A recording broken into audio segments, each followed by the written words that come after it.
Thank you for accompanying me to the ever-free forest, Rainbow Dash. A winged Pegasus, Rainbow Dash, circled in the air, her hooves gently swaying. It's nothing, really. No need to thank me for such a small matter. Just as the two ponies were about to continue their conversation, a rumbling sound came from the left hillside, as if something was rolling down. Be careful, Trixie. A glint of alertness flashed in Rainbow Dash's eyes as she quickly flew towards Trixie, gently lifting her off the ground with her strong wings. Rainbow Dash cautiously approached, preparing to observe the condition of this little pony closely. Are you Captain Rainbow Dash? A deep, hoarse voice came from the stallion, sounding as if he hadn't had water in a long time. Like tea that moment, both Rainbow Dash and Trixie finally saw the full appearance of this little pony. He was a light, green-coated unicorn, taller than an average pony by half a head, with white mane and tail. As she moved to his side without him noticing, Rainbow Dash discovered that this unicorn lacked a cutie mark. Hey, buddy, where did you hear my name? But I'm not a captain. Maybe in the future, no, definitely will be. Hearing a stranger say her name made Rainbow Dash unable to help but roll in the air 3 times, her excitement overflowing. This made him realize that even though this little pony shared the same name, she could not be the one he knew. Excuse me, sir, do you know Rainbow Dash? Trixie asked curiously, her voice tinged with concern. There was no doubt that Ponyville was like a fairy tale world. When she saw that it was a fellow pony and not a wild beast of the forest, Trixie had already lowered her guard somewhat. Sorry, I mistook you for someone else. Ladies, please excuse me. I need to find a place to treat my injuries. The stallion's voice carried a hint of embarrassment, his eyes flickering as if searching for an escape opportunity. Trixie's gaze was sharp as a knife. She was not fooled by the stallion's excuse. From his earlier expression, she caught a glimpse of a mix of surprise and fear. Considering that Rainbow Dash was indeed the most famous Pegasus in all of Ponyville, and she, Trixie, was the most renowned fashion designer in Ponyville. Being recognized by a stranger was indeed not a rare occurrence.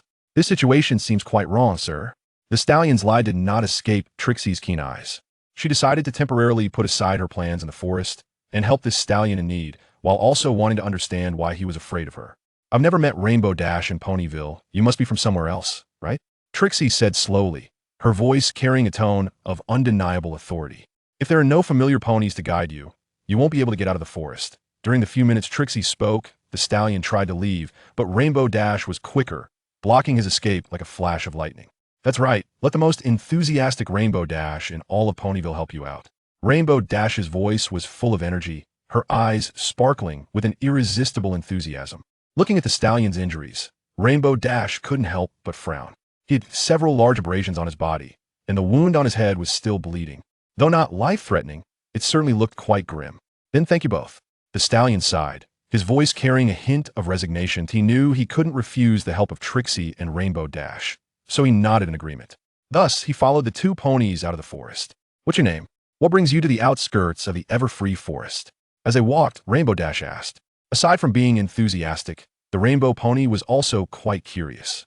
To her, unicorns were either bookworms or pretentious types. Of course, excluding her good friend Trixie, as Rainbow Dash asked these questions, Trixie listened attentively, her eyes sparkling with curiosity, eager to learn this unfamiliar stallion's name.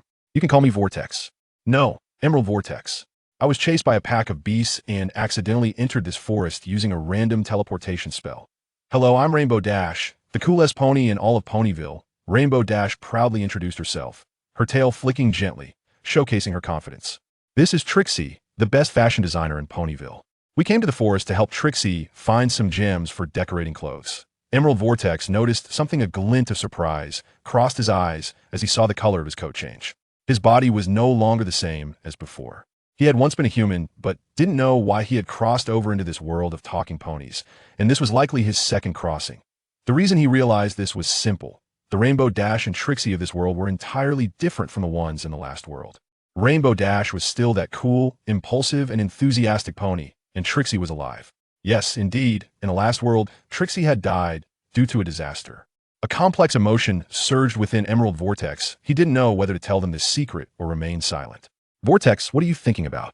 Trixie was just calling you, and you didn't even hear her.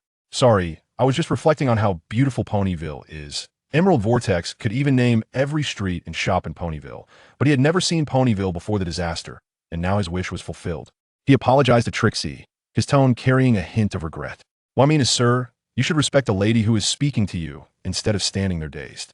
Trixie's tone carried a hint of reproach. She glared at Emerald Vortex, but there was no real anger in her eyes. Emerald Vortex's tone lightened. He looked at this pony, who even while scolding made an effort to maintain her elegance, and couldn't help but smile. Having seen Trixie's bloody appearance in the last world and feeling terrified when he first saw this Miss Trixie, he now returned to normal emotions. Looking at this pony, who even while scolding made an effort to keep her elegance, his tones softened a bit. "Where are you from, pony?" Trixie asked curiously. "Homeless, a wanderer." All that remained were the memories inherited from the last world and the instinctive existence of a name that belonged to him after crossing into this world. But the amnesia trope was too kitsch. He didn't need to use it to cover anything up. "That sounds really cool. It's a pity I have to handle the weather in Ponyville. Or I would definitely want to go out and explore like you." Hearing Emerald Vortex's introduction, Rainbow Dash flew in the sky, throwing 2 punches in the air, interrupting the conversation between Trixie and him, while also attracting the attention of several ponies. Chapter 2. Meeting friends. Rainbow Dash's actions gathered the little ponies on the street, who huddled together to discuss the injured Jade Vortex. In her eyes, this wandering pony, daring enough to venture into the eternal Freedom Forest, was simply delightful. Rainbow Dash had a great interest in those brave ponies, especially those who played by their own rules. When she saw that Jade Vortex had no cute mark and was injured, some gossiping ponies began to gather and whisper among themselves. Their curiosity was thoroughly ignited. The residents of Ponyville were always interested in new things. "Dear Rainbow Dash, could you please help me get the medical kit from the store? It's on the 2nd floor shelf." Jewel sighed and face-huffed. Sometimes Rainbow Dash's antics felt a bit troublesome, but she also knew that Rainbow's enthusiasm was irreplaceable. "Sure thing, ma'am, leave it to me." Mischievously saluting Jewel, Rainbow Dash flew off to the Carousel Boutique. "Pinky, can I get 3 chocolate cupcakes, please?" To avoid continuing to be the focus of attention, Jewel sent the attention-seeking Rainbow Dash away and took Jade Vortex to Sugar Cube Corner, where she bought a few cupcakes from a pink pony. "Oh, Jewel, is this a stranger pony? Do you know what this means?" When the cupcakes were delivered, Pinky spotted Jade Vortex, her eyes sparkling with excitement. "Hello. I'm so glad you could come to Ponyville. How does it feel to cross over from another world? You will be absolutely safe in our Ponyville. I'm throwing a welcome party for Jade Vortex tonight. You must come." This was a traditional ceremony that every pony arriving in Ponyville would undergo, and many ponies had found suitable friends with Pinky's help. Jade Vortex seemed to have an innate resistance to Pinky's neuroticism. After all, he was familiar with the 6 members, except for Jewel and Fluttershy, as familiar strangers. However, he had only heard about Pinky's energetic personality through other ponies' descriptions. Definitely. Just as he was about to say more, Pinky had already disappeared, leaving Jade Vortex standing there. "Wait, isn't the bakery going to take care of this?"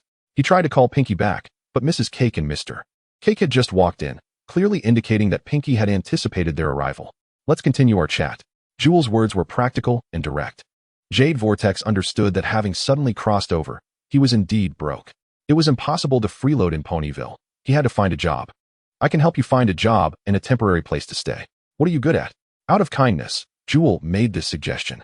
"Thank you so much, Miss Jewel. I don't have many skills. I can do blacksmithing, apple picking, and some herbalism, but magic is not worth mentioning." Hearing this, Jade Vortex didn't show much excitement, but he still expressed gratitude. To him, Jewel was truly a kind pony for helping him with such thankless tasks. Everything he mentioned were gifts and knowledge he had acquired in his previous world, which should still be of use. "That's nothing." Jewel wanted to say a couple more words when a rainbow-colored whirlwind swept through the door, wrapping Jade Vortex up. Mission accomplished. "Jewel, how do you like my bandaging job?" When it stopped, they realized it was Rainbow Dash's doing. Her voice was filled with pride as she dusted herself off and showed off to Jewel. Jade Vortex had been wrapped up like a mummy in bandages. "Haha, a zombie mummy pony." Hearing Rainbow Dash's laughter, both Jade Vortex and Jewel felt quite helpless and face-huffed in unison. "Rainbow, let's put the pranks aside for now. Bandaging is not done like this." Jewel scolded Rainbow Dash while using magic to unwrap the bandages from Jade Vortex and re-bandage him properly. What if she made Jade Vortex angry? "No, I wouldn't be upset with 2 lovely ladies who are willing to help me." Jade Vortex immediately stated his position, knowing that ponies always enjoyed joking around, and these jokes were pure and harmless. "Did you hear that, Jewel? Jade Vortex said he isn't mad." I heard. But you should still be more careful. After all, not every pony has a temperament as good as Mr. Jade Vortex's." "Well, it's all bandaged up." While talking, Jewel didn't forget her work. After tightening the bandages and tying a cute bow, her job was considered complete. "Where are we going next?" The question came from Rainbow Dash, who had just returned and hadn't heard the conversation between the 2 ponies. We're going to help Jade Vortex find a job and temporary housing. All right, ladies and gentlemen, please follow me as we visit another friend. Jewel took the lead and led Rainbow Dash away from their seats. No, I think I might be able to earn some money in Ponyville and buy a house to settle down. At this moment, Jade Vortex had many unanswered questions, most of them about Ponyville. He needed to stay here and find out some truths. Questions about why he had crossed over again, whether it was a crossing of time or space, what he should do next, and whether he could escape his predicament. Or, could he save more friends after the disaster struck? Thinking of this, Jade Vortex couldn't help but feel a bit lost, accompanied by a sense of urgency. What are you still dawdling for, Jade Vortex? You're even slower than Ditz. Hurry up and follow us. Noticing that Jade Vortex had fallen behind again, Rainbow Dash dragged him forward, leaving 2 deep tracks in the ground. Oh, sorry, I've experienced too much today and feel a bit dazed. After hearing Rainbow Dash's words, he spread his hooves to catch up with Jewel. Despite his lingering confusion about the future, Jade Vortex had already made a decision in his heart. He needed to prepare for the disaster, whether it existed or not. Meanwhile, Rainbow Dash, who was pushing him, lost her footing and crashed into a big tree, causing a bird's nest to fall from the tree and hit her on the head, with several chicks chirping from inside the nest. Chapter 3, Butterflies and Apples. Rainbow Dash, can you help me get that bird's nest and those chirping little guys off your head? As Jewel and Jade Vortex patiently waited for Rainbow Dash to catch up, a yellow Pegasus, a member of Rainbow Dash's family, was busy selecting goods and walked over upon seeing Rainbow Dash, in a low voice to the complaining Rainbow Dash. Her voice was so soft that even the usually keen Jade Vortex almost missed it. Of course, Fluttershy, I know you love animals the most. I'll leave these little birds to you. I still need to take my new friend to find a job. With that, Rainbow Dash stuffed the bird's nest into Fluttershy's hooves and quickly caught up with the 2 ponies. I want to meet new friends too. The shy little pony's words had barely left her mouth when Rainbow Dash had already left her far behind. I think this job is tailor-made for you, Applejack. I brought you a new helper. Are you interested? Jade Vortex was brought to an apple stand by Jewel. Turning around, she began chatting with the stall owner, an orange pony. Although she lacked a horn and wings, her muscular physique revealed her strength. Her muscles were sculpted, flowing and elegant, subtly rising and falling under her skin, showcasing an inner power. The muscles in her shoulders and forelegs were firm and full, revealing potential strength and vitality with every breath and movement. Emerald Vortex could confidently assert that she definitely had strong hooves. An ordinary pony would surely not be pleased to be kicked by her. In the previous world, he had experienced life and death alongside Applejack. Now, her face bore no scars, her left hoof was intact, and her accent remained warm and friendly, filling Emerald Vortex with a sense of familiarity. That unicorn? No way. Treasure, you know that unicorns are usually not suited for physical labor. After hearing Treasure's words, Applejack carefully examined Emerald Vortex and then gently shook her head. For the little ponies accustomed to farm work, unicorns were typically not the best choice, not out of any discrimination, but because it was a well-known fact that unicorns were not as physically strong as earth ponies. Please, Applejack, for the sake of our friendship, help him out. He is a homeless little pony, injured, penniless, just looking for a place to stay in Ponyville. Shouldn't we lend a helping hoof? Treasure widened her eyes and gazed at Applejack with a pleading look.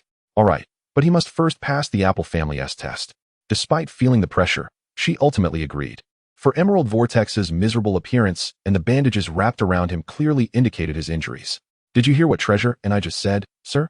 Applejack walked up to Emerald Vortex, having to look up at him since he was half a head taller. Of course, Miss Applejack.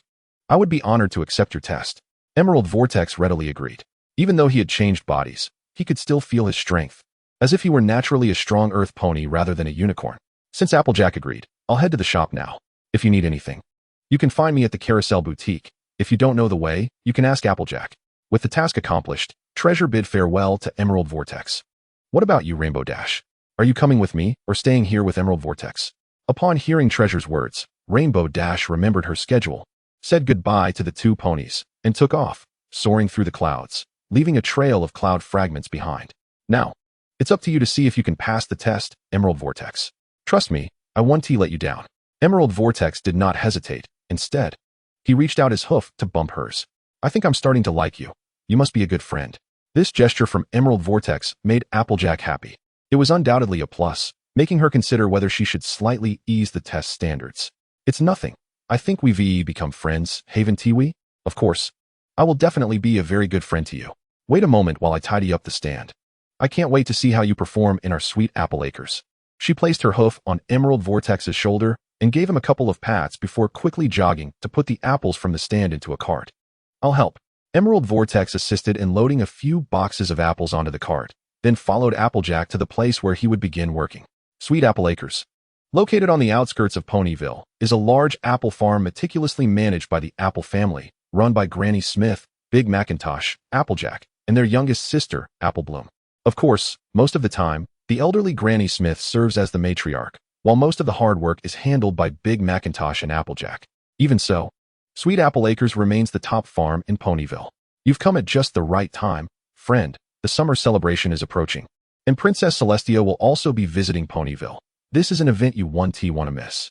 Applejack cleverly shifted the topic to lighten the mood. That legend about Nightmare Moon. I remember their essay legend about Nightmare Moon that says on the longest day, 1,000 years later, she will be freed from her seal on the moon and rule Equestria. This legend is not fictional. Applejack and the other 5 ponies once faced great dangers together and ultimately defeated Nightmare Moon. Don't worry, Nightmare Moon is just a story, with Princess Celestia guarding us. We need not fear any threats. Applejack lightly kicked a small stone by the roadside as she hurried her cart along. She did not notice the flicker of worry that passed over Emerald Vortex's face. How could I forget? I'm a butterfly. Every decision I make could change the course of the story. Will my presence affect Applejack and the others in defeating Nightmare Moon? Butterfly? What butterfly?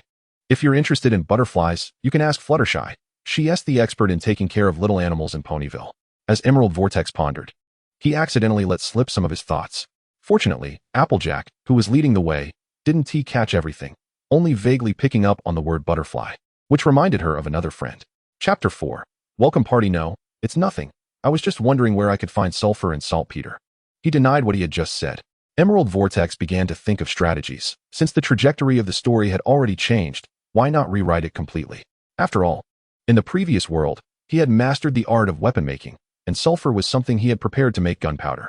In that world, Ziyue discovered a formula for magical gunpowder through ancient texts and countless experiments, which required only a small amount of magical energy combined with sulfur and saltpeter to create powerful magical gunpowder.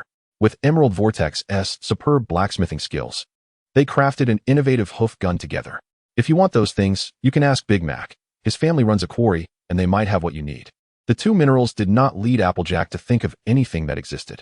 Despite her confusion, she still introduced her newly found friend to the little pony who could provide those items. Big Mac, is that the pony who is throwing the party for me tonight? Yes, you'll meet her tonight. Just ask her then. But we've already arrived at Sweet Apple Acres. In their conversation, they had unknowingly reached Sweet Apple Acres. Aside from the huge warehouse at the center of the farm, the surrounding wooden houses, well, and doghouse, the rest of the area was filled with apple trees, which were the Apple family's pride in Ponyville. So, are we starting the test now? I can't wait. Don't rush, friend. I've noticed you haven't eaten much since we started. Lunchtime is here, and I'd like to invite you to join our family meal. I never let little ponies go hungry during their tests. Applejack stopped the eager Emerald Vortex, and after parking the cart, she pulled out a triangle and rang it. Lunch is ready, ponies. Immediately, a group of Earth ponies emerged from who knows where. Most of them had cute marks related to apples and pastries. All right, let me introduce you to the Apple family. Unfortunately, some relatives haven't arrived yet. Every summer celebration, the Apple family gathers from various places in Ponyville to celebrate this annual event. For those distant relatives, they have to set out early to arrive on time. Hello, every pony. Emerald Vortex waved his hoof at the ponies present, displaying a slightly awkward but polite smile. The ponies looked at him with curiosity. As a grown stallion without a cute mark, obviously still bearing scars, if it weren't for the Apple family's hospitality, they would have already surrounded him, asking many questions. There were sweet apple pie, apple bread, apple muffins, red mousse, golden mousse, and Maytosh, apple lily, and Granny Smith. Jade Spiral was pushed to a dining table. Every time Applejack mentioned a type of apple or an apple dish, eager little ponies would pop out and pile delicious pastries onto the table. Thank you very much. But this seems like too much. I'm worried I can't finish it. Jade Spiral expressed his gratitude to the little ponies present, who then took their seats, ready to eat. Faced with a table full of delicacies, Jade Spiral couldn't help but swallow. It had indeed been a long time since he enjoyed such delicious food. But he was aware of his appetite and knew that the amount of pastries before him was a challenge. No need to worry, just do your best. The farm ponies have big appetites, and will handle the leftovers. Applejack confidently patted her chest, using her eyes to encourage her relatives to start eating.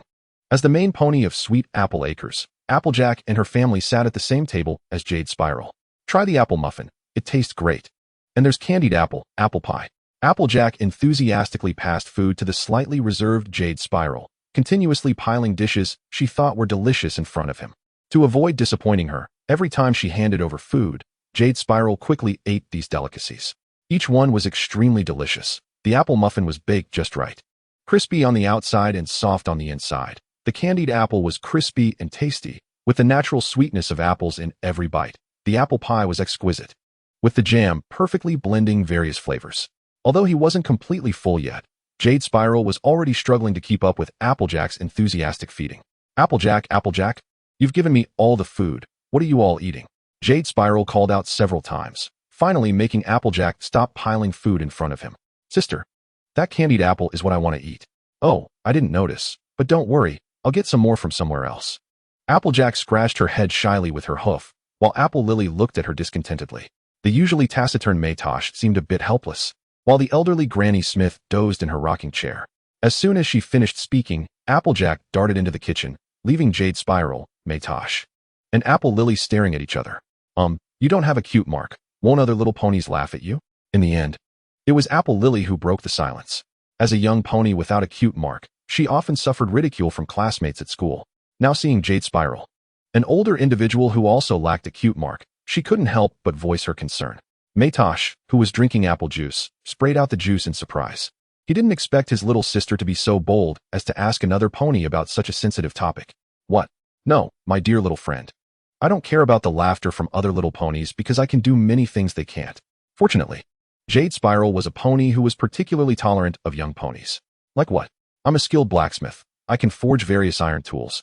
And I'm also proficient in herbal medicine. Small ailments I can handle myself. Besides, even though I'm a unicorn, I'm also quite good at farm work like apple picking. Having once been human, Jade Spiral did not care about cute marks as little ponies do. Considering that Apple Lily was still a young pony, he didn't delve into any philosophical discussions, but instead told her that not having a cute mark was nothing to be afraid of. Wow, no wonder my sister brought you here. Apple Lily exclaimed in admiration. Young ponies' attention spans are always difficult to keep focused on one question. And soon she was asking Jade Spiral other questions, such as where he lived and why he came to Ponyville, firing off questions like a census survey. Chapter 5, The Apple Test. By Princess Celestia, you actually ate 3 things that we could only eat. Rubbing his full belly. Jade Spiral hadn't expected his appetite to become so large after his transition. I didn't expect it either. I've never eaten so much before. Can we start the test you have for hiring little ponies to work? After helping Applejack clean up the dining area, the Apple family ponies collectively gasped when they heard that Jade Spiral, as a unicorn, was going to challenge the work typically done by Earth ponies. This made Jade Spiral feel that the air around him had warmed considerably. Of course, no problem. Let me briefly explain the tests you'll need to undergo. Applejack nodded. Getting to the point. As a farm pony, you must have enough physical strength, hoof strength, and skill in apple picking. Therefore, there are 3 tests. A long-distance run to test endurance, a hoof strength machine test for hoof power, and actually going to pick apples. As long as you can complete 2 of the 3 tests, we'll hire you to work at Sweet Apple Acres. Although she had learned about Jade Spiral's experiences from the rare treasures and had a good impression of his genuine behavior, Sweet Apple Acres did not keep idle ponies. Jade Spiral had to demonstrate his value to stay. Of course, no problem. Let's get started. The other ponies quickly cleared a track, brought over the hoof strength machine and audience stands, and then sat down in the stands to watch. First up was the long-distance run at Sweet Apple Acres. You need to run a lap around Sweet Apple Acres with us, and as long as you reach the finish line within the time limit, you will have completed the test. Sweet Apple Acres is quite large, and running a lap around it is difficult unless you are a pony who exercises regularly. Applejack's accompaniment was aimed at providing Jade Spiral with a reference to prevent him from losing motivation during the competition. After hearing the rules, Jade Spiral nodded to indicate his understanding and acceptance. Okay, then get ready, go? Apple Lily acted as the starter. When she shouted go, the 2 ponies at the starting line shot out like arrows. Your speed is not bad. I don't know if you can maintain it until the end. I was often chased by beasts before, and over time, I developed this speed. Although these beasts are different from those in Ponyville, the level of danger is the same. Any pony caught by them wouldn't see the sun the next day, with the fear of being caught and dying. Combined with the unusually robust body he had for some reason now, Jade Spiral was able to maintain his endurance at such high speed. The 2 ponies dashed through the dense apple orchard, with the magic of earth ponies causing the sweet scent of apples to waft through the orchard. This apple orchard is truly magnificent. I've never seen so many fruitful apple trees. He had visited Sweet Apple Acres before, but that was in the previous world, a place that had gone through disasters. At that time, many apple trees were cut down to build wooden walls to withstand disasters, which could not compare to the scene before him. Of course, this is the farm that Maytosh and I have worked hard to cultivate, supplying apples for the entire Ponyville. Hearing Jade Spiral's praise, Applejack couldn't help but feel proud. Other ponies' appreciation of Sweet Apple Acres always brought her comfort. This was the place she was willing to dedicate her life to. Hey, wait a minute, are you cheating? But before Applejack could say more, Jade Spiral had already passed her, continuing to sprint ahead. As for Maytosh, competing with his honest elder brother lacked challenge. Except for sometimes competing in sports events with Applejack in Sweet Apple Acres, there aren't any other little ponies who would do these things with her. Even for Rainbow Dash. As a Pegasus with ADHD, she simply can't stand the feeling of being grounded, let alone racing with Applejack. Applejack pushed hard to catch up and finally surpassed Emerald Gale just before reaching the finish line. Yay, it's been a long time since I've run this fast. Emerald Gale, you passed this test. She took the apple juice that Apple Bloom handed to her and drank it heartily. Applejack playfully patted Emerald Gale's shoulder with her hoof, completely oblivious to the gossiping glances from their relatives. Such affectionate behavior between fillies and colts in Ponyville is quite rare. Ponyville is a place where there are more fillies than colts, and the excellent colts are always quickly pursued. Emerald Gale's performance is impressive and perfectly fits the image of an outstanding colt in the eyes of the ponies, tall and strong, aside from lacking a cute mark. He is even better than many remarkable colts. So let's move on to the next challenge. As a traditional-minded pony, Emerald Gale quickly composed himself. To avoid embarrassment, he requested to start the next test immediately. Of course, the next test is the hoof strength test. Applejack set her hoof down and gracefully walked past Emerald Gale, her mane lightly brushing against his nose. The air was filled with the scent of apples. Despite not being meticulously groomed, her mane remained soft and smooth, like silk. Let's see this hoof strength machine. Hit this target with your back hoof, and the machine will automatically score. You need to reach 600 points to pass. For unicorns, having ample physical strength is already a rarity, and they usually cannot compete with earth ponies in terms of hoof strength. Lowering the difficulty of the test for Emerald Gale a bit is the only thing she can do for this friend she likes. Applejack thought to herself, that shouldn't be a problem. You might be underestimating me. How about a bet? Let's wager on how many points you can kick. If you exceed 800 points, I'll provide you with a month of meals. All right, let's bet. If I lose, I'll help you renew the farming tools on your farm for free. Emerald Gale's competitive spirit was ignited, and he boldly made his declaration. Although he had never tried before, he had strong confidence in his current hoof strength. The physical enhancement from crossing over not only improved his stamina, but also his hoof strength, memory, magic, and various other aspects. Emerald Gale aimed at the target and kicked with all his might, causing the hammer propelled by the spring to ring the bell at the 1000 position. Well, it's still not as good as mine, but you did meet the standard. I even suspect you might be an earth pony disguised as a unicorn, Applejack remarked, picking up her jaw from the ground. The surrounding ponies were also stunned. I can hardly believe it myself. After all, I've never been tested before. Maybe this is what they call talent? By the way, don't forget about that month's meals, my friend. Seeing that his performance earned the recognition of the Apple family, Emerald Gale couldn't help but tease Applejack. Chapter 6. The welcome party. Don't worry, a bet is a bet. I'm always a pony of my word. You've passed 2 tests, and I'm willing to hire you. How does 3,000 bits a month sound? However, Applejack, being the most honest and trustworthy pony in Ponyville, quickly accepted her loss in the bet and brought up the employment agreement. Of course, that's fine, but I might need to advance part of my rent. Emerald Gale, who was not very familiar with the prices in the pony world, chose to trust that Applejack wouldn't shortchange him, so he agreed. Well, that's fine. We'll sign a work contract shortly. We can advance you 500 bits. That should be enough for you to rent a place in Ponyville. Applejack propped her chin thoughtfully for a moment. She had also considered letting Emerald Gale stay at Sweet Apple Acres temporarily, but since her relatives were coming to visit soon, she needed to arrange accommodations in advance. After some thought, she agreed to Emerald Gale's request. Soon, Apple Bloom brought over paper and pen. It simply outlined the working hours Emerald Gale would need to put in at Sweet Apple Acres, how much the pay would be, and other details. After a quick glance to confirm everything was correct, the 2 ponies signed the contract and stamped it with their hoof prints, marking the official establishment of the agreement. By the way, do you know how to kick an apple tree? If not, I can teach you. Since she had already promised to let him work at Sweet Apple Acres as long as he passed the 2 tests, There was no need to continue with the third test. The fact that Emerald Gale could pick apples was something that Applejack didn't tell her, which caused this question to arise. Of course I can. Don't believe me? Just watch. In response to Applejack's question, Emerald Gale walked over to a tree laden with apples and skillfully kicked the apples down. Although a few didn't land directly in the basket, he quickly used levitation magic to gather them up. Wow, I didn't expect you could actually do it. For some reason, Applejack felt a bit disappointed. She shook her head, reminding herself that it was a good thing Emerald Gale could kick apple trees, as it meant she wouldn't have to waste time teaching him and could quickly have him help her pick the apples for sale. In fact, it was Applejack herself who taught Emerald Gale how to kick apple trees, just in another world. He vaguely remembered that to harvest the apples before disaster struck again. The two ponies even kicked down several apple trees. If Applejack were to see that, she would definitely scold him harshly. To train such an outstanding student like you. Perhaps your teacher is a relative of mine. Is there a chance you could introduce me? As the family most closely tied to apples, Applejack was confident she would know Emerald Gale's apple-kicking teacher, but she never imagined that pony was another version of herself. If there's a chance, I will. Because he still has friends trapped in that place. Thinking of this, he felt a bit sad. Although he had escaped from that disaster-prone world, his friends were still there and might still need his help. With this in mind, he felt like a deserter. Then it settled. Applejack didn't notice the disappointment in Emerald Gale's eyes. As the sky darkened, Applejack gathered family members and Emerald Gale to head to the Sugar Cube Corner in Ponyville. Before Emerald Gale arrived, Applejack had already heard that Pinkie Pie was going to throw a party, and upon seeing Emerald Gale, she understood the party was prepared for him. Pinkie mentioned wanting to throw you a welcome party. We're here. This is the party place. This was indeed the place he had visited with Applejack during the day.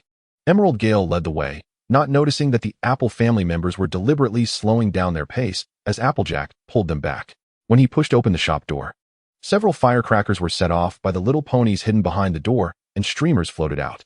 The streamers gently landed on Emerald Gale's mane. Surprise. I almost thought you wouldn't come, but Applejack said you were busy with important matters. I heard you got hired by Applejack. I was thinking about throwing you a party tomorrow to celebrate your new job. Anyway, welcome to Ponyville. Since you've already met the main characters here, I'll continue to introduce you to other ponies. Pinkie Pie bounced in front of him, occasionally blowing on a party horn. Surrounding him were familiar and unfamiliar little ponies. Welcome, dear. As one of the first ponies to meet Emerald Gale, Apple Bloom greeted him warmly. In the background, Pinkie Pie's voice continued introducing the background ponies. Hurry up, Ruru. Haven't you always wanted to be friends with him? Why are you shy now that you actually see him? She shyly covered her face, seemingly unwilling to show herself. Hello. You must be Ruru. Your friends say you're a gentle and kind little pony. As a newcomer to Ponyville, may I become your friend? Seeing Ruru so bashful, Emerald Vortex had to take the initiative to break the silence and talk to her. Emerald Vortex's understanding of Ruru came from the little ponies in his previous world. Unfortunately, when disaster struck, to protect Ruru, the animal she had adopted took her to the Everfree Forest, and since then, no pony has seen her. Hello, sir. I'm very happy to be your friend. Your injuries must hurt a lot. Perhaps it was Emerald Vortex's friendly attitude that gave Ruru the courage. She took hold of Emerald Vortex's outstretched hoof, shook it gently, and then quickly let go, her eyes revealing concern for the bandages on him. No, it's nothing. Just a few minor injuries. Indeed, they were just minor injuries, at least for Emerald Vortex. As long as they weren't fatal, they were considered minor. He waved his hoof at the kind little pony, signaling her not to worry about him. Oh, he really is a gentleman, came the voice of the curious one, whispering to Rainbow Dash and Applejack from behind. Ruru had already quietly blended into the crowd of ponies at the party, disappearing from sight. And then there was Days, who was an excellent courier in Ponyville, always able to deliver packages accurately, though her eyesight wasn't very good, and sometimes she would accidentally bump into other ponies' windows. Finally, Vicky completed the introductions of all the little ponies. Chapter 7. A day trip to Ponyville at the welcome party for Emerald Vortex's arrival in Ponyville. He not only met many ponies he already knew by name, but also a number of ponies he didn't know. In addition, in exchange for helping Vicky create a huge firework display, he got her to find a large quantity of mineral materials he needed. What are you collecting these materials for? Are you going to make a giant firework to send everyone to the sky? Or are you planning to start a war in Pony Maria? Or give a speech in front of the bakery? Or sail a pirate ship to Seahorse Country to promote free trade? Or go to the Changeling's lair to conduct a decisive explosion in Princess Celestia's name? God knows where this pink pony learned so many bizarre things. Fortunately, her friends were already used to her quirky behavior. Even more fortunately, he successfully rented a 2-story cottage from the mayor's wife for just 300 bits a month. Moreover, If he wanted to buy the place, it would only cost about 10,000 bits, which is much lower compared to housing prices in the human world. Thanks to the mayor's wife's efficient handling, Emerald Vortex could welcome the morning from his own bed. With the sun being pulled up into the sky by Princess Celestia and the moon falling down, a ray of sunlight shone on his face. The warmth of the blanket tried to make Emerald Vortex succumb to its charm. Even his long alert brain, upon realizing it didn't need to stay tense anymore, was urging him to sleep deeply. Ultimately, willpower triumphed over the body's laziness. Emerald Vortex stretched vigorously, shaking off the remnants of sleepiness. He went downstairs, took out the oats and milk gifted by Ponyville residents from the cupboard, and prepared to make breakfast. I almost forgot, starting today, I have to work at Sweet Apple Acres. I absolutely cannot be late. There was still a whole hour until work started. So after enjoying his delicious bowl of milk oat porridge, Emerald Vortex began to examine the house he was living in. It covered about 50 square meters, with the first floor serving as a kitchen, dining room, and living room, while the second floor was a bedroom, guest room, and entertainment room, even with a little cellar that Emerald Vortex planned to turn into a small laboratory. According to the mayor, such houses were built to attract outside ponies to move to Ponyville. Unfortunately, as a small town, apart from the Apple family, who made significant contributions to the town and would come to participate in celebrations, very few ponies would come to Ponyville. The vast majority preferred larger cities like Manhattan, Maricopa, or the royal city of Canterlot. Even the Apple family preferred living in the barn at Sweet Apple Acres.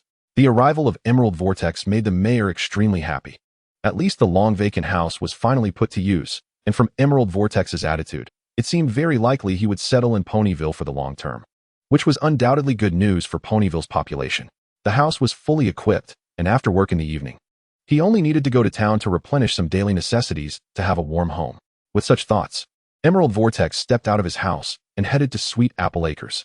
In the orchard, Apple Bloom was playing games with her peers, while the relatives of the Apple family chatted in small groups about various gossip.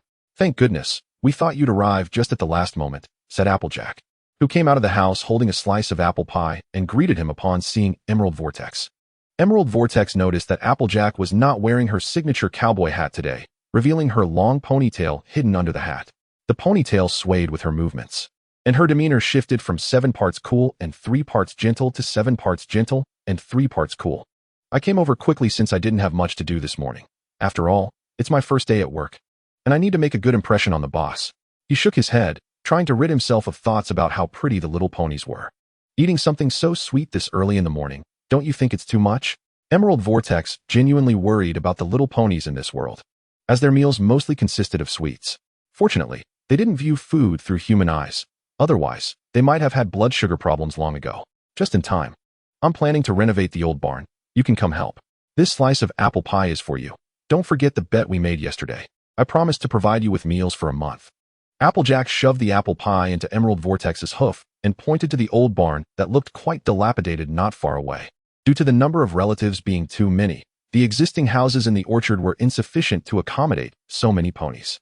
She planned to take this opportunity to refurbish the old barn, which could temporarily house relatives and later be used to store harvested apples.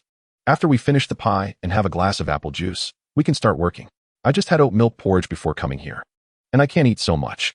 Upon hearing Applejack's words, Emerald Vortex quickly waved his hooves. He thought she was joking about the bet. He didn't expect her to be so serious. "You ate 50 pies in one go yesterday. You don't have the right to say that today." However, he forgot about yesterday's record. He had polished off 50 apple pies in an instant. As a result, this morning, he had only drunk some oat porridge and couldn't finish even one apple pie, which Applejack wouldn't believe for a second. Hearing this, Emerald Vortex had no choice but to eat the apple pie in his hoof. "Who made this? It's better than the pies I had yesterday." As soon as the pie entered his mouth, Emerald Vortex had to admit that this dessert was indeed delicious. Perhaps little ponies were creatures that craved sugar, and what would be a lethal dose of sweets for humans was merely an appetizer for little ponies. This pie was even more exquisite among desserts. Compared to it, the pies Emerald Vortex ate yesterday paled in comparison. "We made it from Granny Smith's secret recipe, which only the Apple family ponies can learn." Hearing the compliments about the pie, Applejack couldn't help but put her hands on her hips and tilt her head at a 45-degree angle, pretending to be snooty. This girl is adorable. Aside from her love for helping friends, it's easy to win her favor by praising anything related to apples. This was a conclusion drawn by the observant Applejack after long watching the previous world. It won't be long until the actual work time starts. He quickly finished the apple pie in his hoof, and, after rinsing his mouth with a cup of water, followed Applejack into the barn. The main areas that needed repair in the barn were the walls. Many of the wooden boards that made up the walls were damaged, and at night, the wind would blow through these broken boards into the barn, making a howling sound. Rainwater would also blow in through the holes, causing the apples stored inside to quickly become damp and moldy. Since Macintosh was responsible for picking the apples needed for the celebration, the relatives of the apple family, as guests, couldn't he help with these tasks. So, it was just him and Applejack working together to remove the damaged boards from the walls and replace them with new ones while ensuring the structure remained intact. Have you ever built a house before, Jade Vortex? Never mind. Just stabilize the ladder and hand me the boards and tools. Applejack realized she had asked a silly question. No, but I can learn. The quality improvement brought about by the crossing allowed Jade Vortex to gain a strong learning ability. Given enough time, he could master any basic skill, and with ample time, even profound knowledge could be thoroughly understood. After receiving Jade Vortex's response, Applejack had him hold the ladder steady before climbing up. We'll teach you when we have time, but for now, pass me the claw hammer. Once she received the claw hammer from Jade Vortex, Applejack focused on dealing with the nails on the boards. The nails were rusty and required considerable force to pull out. Every time Applejack pulled out a nail, it seemed like she was about to fall off the ladder due to the excessive force. Fortunately, Jade Vortex was strong enough to keep the ladder stable, and Applejack had good balance, managing to steady herself at critical moments. By the way, Jinchi told me she met you in the Eternal Freedom Forest. Is that true? Honesty didn't mean a lack of curiosity. While working, with the claw hammer in her mouth, Applejack was very curious about Jade Vortex's experiences, but hadn't had the chance to ask due to the late hour yesterday. So, Jade Vortex repeated what he had told Jinchi. During this time, Applejack asked many questions about the places where Jade Vortex had wandered. Now, it was tough. A previous lie required him to maintain with more lies. I once went to an area where waterfalls were quite common, but it was far from Little Maria, and I've never had the chance to go back. With no other choice, Jade Vortex had to use his experiences as a human to tell stories to Applejack. Just as the two little ponies were enjoying their chat, Applejack encountered a particularly stubborn nail and was struggling with it, distracted by her conversation with Jade Vortex. She didn't notice that she had pulled the nail out, causing her to lose her balance and unable to keep standing on the ladder. Applejack, be careful. By the time she realized, it was too late to regain her balance, and she could only close her eyes and brace for the fall. The expected pain didn't come. Instead, she felt something solid and warm catch her below. When she opened her eyes, she found it was Jade Vortex. Just as Applejack blushed and was about to say something to him, he suddenly flipped over and pinned her beneath him. The words she had intended to say got stuck in her throat. At that moment, she remembered she was a filly and Jade Vortex was a colt. The overwhelming sense of shame triggered an instinctive reaction, and she kicked Jade Vortex in the left eye. Soon after, she regretted it. The dismantled wooden board behind Jade Vortex fell on him, followed by the ladder losing its support. In such a short time, it was already impressive that Jade Vortex managed to protect Applejack. Are you okay, Applejack? He had always been a good person when he was human and remained a good pony even now, willing to sacrifice himself to protect his friends. I'm fine. I'm sorry for misunderstanding you and not noticing those things that were about to fall. How about you, Jade Vortex? Are you okay? Misunderstanding her friend's actions made Applejack feel guilty. She anxiously scratched at the ground with her hoof, trying to dig out a new barn, pondering how to apologize to gain Jade Vortex's forgiveness. Phew, I'm fine. Just remember, if you're going to hit me again, aim for my right eye. That way, both eyes can be symmetrical. After getting up from the ground, he shook himself off. The injury from the falling objects had almost left him breathless. But after a moment of recovery, Jade Vortex felt much better. Seeing Applejack's guilt-ridden face, Jade Vortex teased her. Oh, right, your eye? Let us go find some ice to put on it. With that, Applejack was about to rush out of the barn. No need. I'm tough. It doesn't hurt anymore. Jade Vortex stopped the anxious Applejack. She momentarily forgot that there was still work to be done. To prove that he was fine, Jade Vortex even struck a pose that only humans could achieve. Ha. What are you doing, standing on your hind legs while raising your front hooves over your head? Seeing Jade Vortex's silly pose, Applejack couldn't help but laugh. No, it's nothing. Let us hurry and finish the work we have left. Seeing Applejack's mood improve, Jade Vortex quickly propped up the ladder, signaling her to continue with the unfinished work. I've learned how to replace the wooden boards. The next task of replacing the boards will be up to me. You just need to hold the ladder and pass me the tools. The identities of the two little ponies seemed to have swapped. At that moment, he became the one giving orders. Applejack wanted to argue, but Jade Vortex's pause made her stop. When a strong pony encounters an even stronger one, they tend to choose to hold back temporarily. Soon, the two little ponies were back to work. However, Applejack's earlier comment about pervert caused quite a stir. In a corner where they hadn't noticed, Apple Lily heard her sister's shout and witnessed everything that happened through the barn's damaged wall.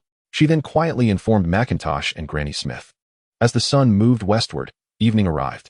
Jade Vortex's work was nearly complete. After having dinner in Sweet Apple Acres, he said goodbye to Applejack. Returning home, he received the minerals delivered to his doorstep by Pinkie Pie and took out some apple pie that Applejack had stuffed into his saddlebag to give to Pinkie. After unloading the minerals, Jade Vortex ordered a set of clothes from Jinshi, greeted the sleeping cloud chaser on the cloud, and helped Rarity find the lost little squirrel. He walked into the Golden Oak Library and began browsing through the comprehensive guide to Unicorn Basic Magic. At that moment, a little pony with a coat similar to his entered, looking for a book about legends. When she saw Jade Vortex, she appeared quite surprised. However, the two reading ponies maintained silence in the library. Chapter 9. The eve of the celebration tomorrow is the summer celebration. In preparation for the ruler of Pony Maria, the esteemed Princess Celestia, the ponies have made thorough preparations. Among them, Sweet Apple Acres has been chosen as the venue for the banquet, and as a hired hoof, Emerald Vortex is helping the Apple family set up the banquet site. Thank you so much, Applejack. I just need to deliver the fireworks I made yesterday to Pinkie. After finishing these tasks, there was temporarily nothing left to do at Sweet Apple Acres, and Emerald Vortex, with a joyful expression, expressed his gratitude to Applejack. After saying this, he ran towards his house. He is always in such a hurry. I really don't know what he is busy with. Emerald Vortex is a very good helper, always diligently completing his work, and he also helps take care of Granny Smith and plays with Apple Bloom. Even the tools on the farm are well maintained by him. Sometimes, Applejack really feels that Emerald Vortex has become a part of the Apple family. Seeing Emerald Vortex like this, Applejack felt a bit helpless. She originally wanted to invite him to explore Ponyville before the summer celebration, but she couldn't find an opportunity. Whenever he finishes work or has a break, Emerald Vortex always quickly disappears from the sight of the other ponies. Applejack has asked other friends, but whether it's Rarity, Rainbow Dash, Fluttershy, or Pinkie, or even those background ponies, they only bump into him on his way home from work. There is no information on where he goes. Pinkie has invited him to parties several times, but he has always declined. Hey, excuse me, is Sweet Apple Acres this way? Twilight Sparkle, or you could call her Twilight. Celestia's student is usually very reliable, but when faced with problems she cannot solve, she tends to become extreme. Just keep going down this road, and you'll get there. Running too fast, Emerald Vortex couldn't stop in time and avoided facing Twilight. After dropping that line, he intended to leave.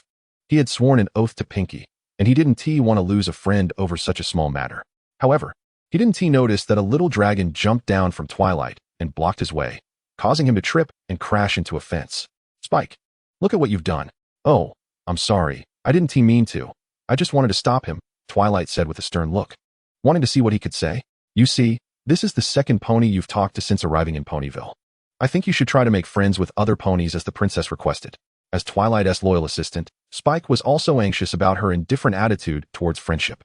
After arriving in Ponyville, he had been trying to help Twilight find suitable friends. Are you okay, sir? My little dragon is still a baby and tends to do reckless things.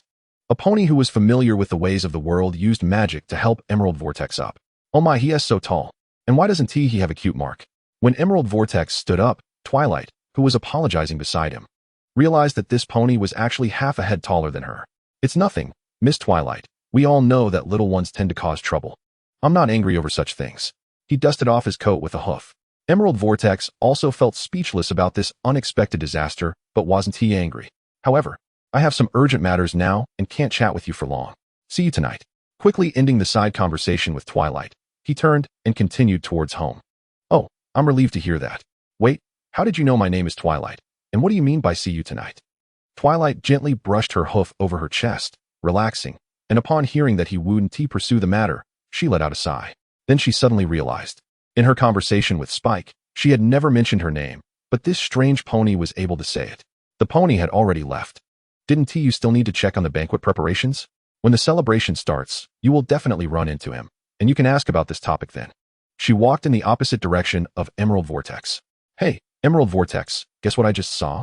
There was a wall between the two ponies, but she seemed to bounce as if on a trampoline, popping up from behind the wall to say a few words. It took him a lot of effort to hear the complete message from her. A strange pony? Seeing Twilight, Emerald Vortex could naturally guess what Pinkie wanted to do. That's right. I'm throwing a big welcome party for the new pony. She bounced on her tiptoes around Emerald Vortex. I'm throwing a big party for that pony at the Golden Oak Library. You didn't really come to the last few party invitations, but this time you must. Must come. I have a feeling that through this party, we can become good friends with that pony. Please don't use being busy as an excuse to refuse me again. Please, please, please. After saying this, Pinkie pressed her head against Emerald Vortex. Her eyes were filled with anticipation, as if he wouldn't leave if he didn't agree. Don't worry, I will definitely participate the whole time. The existence of Nightmare Moon has already been confirmed in the previous world. Clearly, he either traveled through time or to a parallel world. Either way, it was enough to prove that Nightmare Moon also exists in this world. Coincidentally, tomorrow is the legendary time of her return. Tonight, the only gathering place for the ponies is Pinkie's party and the venue for the summer celebration. Chapter 10. Preparing ahead. Emerald Vortex would certainly not miss it. He wanted to avoid being powerless to protect his friends when Nightmare Moon appeared because he wasn't present. You swear. Okay, I swear. No. It has to be a Pinkie swear. Alright, I understand. Pinkie swear, sincerely flying in the sky, with cake cups stuffed in my eyes. He reluctantly repeated Pinkie's swear. Only then was he let off by Pinkie. Even so, she still pointed at her eyes with a hoof and then pointed at Emerald Vortex, meaning she would always keep an eye on him. That's more like it. I'll go notify the other ponies now. Wait, Pinkie, the big fireworks you asked me for a few days ago are ready. Why don't we go get them now? He stopped Pinkie, who was about to leave. Emerald Vortex thought that since he ran into her, it would be better to take her to get the big fireworks directly, to avoid making another trip himself. I would have forgotten if you hadn't mentioned it. Just set it off at the entrance of the celebration venue. After saying that, Pinkie bounced away with her tail, leaving here. Ponyville can't be without a party. And Ponyville parties can't be without Pinkie. I'm the superhero party queen. She left behind only this one sentence. Sounds good, then goodbye, Pinkie. Emerald Vortex stroked his chin, thinking that Pinkie's idea was quite good. So he ran home, packed a torch, flint, rope, some common medicinal powder, and a secret weapon into his saddlebag, slinging it over his back. Then, he used levitation magic to carry the custom fireworks made for Pinkie and headed towards the center of Ponyville. Speaking of the size of this firework, it was indeed quite large. Its volume was roughly equivalent to a normal pony, and Emerald Vortex estimated that this firework could launch hundreds of fireworks. If the gunpowder inside were removed, it could blow up a house. Unfortunately, making bombs is too shocking in all of Pony Maria, and it only works on ordinary ponies. For those powerful ponies skilled in magic, using bombs is even less straightforward than fighting them with real weapons. So, it's better not to let such potentially harmful weapons appear in Ponyville. Otherwise, Princess Celestia might find an excuse to banish him to the moon with her Emerald Vortex. Wow, that firework is really big. Where are you off to with your bag, Emerald Vortex? Just as Emerald Vortex was crossing a small bridge, she suddenly heard Rainbow Dash's voice from above. Looking up, she saw Rainbow Dash lying on a cloud, staring at her. Pinkie asked me to deliver her fireworks to the celebration venue, and I'm on my way there now. Pinkie just found me and said she was throwing a welcome party for the new ponies. Have you heard? They chatted casually. She just contacted me too. Aren't you supposed to be clearing clouds? I have some things to take care of, so let's meet up later. With that, Emerald Vortex quickened her pace. Seeing this, Rainbow Dash immediately pushed the cloud to catch up with her. After all, I and Rarity were the first ponies you met in Ponyville. But besides running into you at Sweet Apple Acres these past few days, I can't find you anywhere else. We can consider ourselves friends, right? If other ponies ignored her, Rainbow Dash might not have minded. But in Rainbow Dash's eyes, Emerald Vortex's behavior was typical of ingratitude, if it weren't for her and Rarity leading the way. It was still unknown when Emerald Vortex would find her way out of the Everfree Forest. She didn't know that Emerald Vortex was a traveler and understood the Everfree Forest even better than she did. Sorry, I've been busy with some things lately. So I've ignored you guys. After the summer celebration, I should have some free time. How about I bring you and Rarity the same gifts then? Emerald Vortex frowned, unable to understand why Rainbow Dash was so fixated on this. I can finally have some fun with friends for a few days. Then it's settled. If your gift isn't cool, I won't forgive you. Upon hearing Emerald Vortex's words, Rainbow Dash was overjoyed. She had learned about the big fireworks from Pinkie. If Emerald Vortex could help her make some props for a flying performance, it would surely be a piece of cake. Excuse me, are you Rainbow Dash? At that moment, a voice came from below the cloud. It was Twilight and Spike coming out of Sweet Apple Acres, inspecting the weather in Ponyville as royal envoys. Twilight, look, that's the pony we just met. Spike spotted Emerald Vortex, who was just talking to Rainbow Dash, but she quickly disappeared from the little dragon's sight. Rainbow Dash didn't hear what Twilight said. She was still excited about the gift and suddenly punched the cloud beneath her, not expecting it to still hold some moisture. As a result, the cloud rained down, drenching Twilight, who was standing below. Oh my, are all the ponies in Ponyville like this? They don't listen to other ponies at all. Besides Emerald Vortex, Twilight was ignored by ponies for the third time. Her emotions were starting to fray, and her face showed a comical expression of irritation. Sorry, I didn't notice you were under the cloud. Let me blow you dry. Hearing Twilight's complaint, Rainbow Dash realized that her cloud had soaked the unfamiliar pony, and she immediately used her signature whirlwind skill to give Twilight a fluffy hairstyle. We are royal envoys appointed by Princess Celestia, currently inspecting the weather in Ponyville. Are you Rainbow Dash?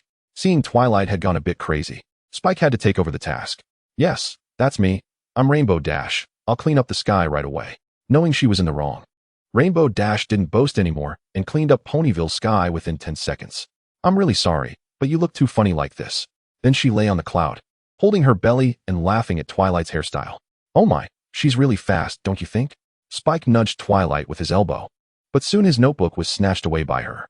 Next item, she said expressionlessly, extinguishing Spike's joking intentions.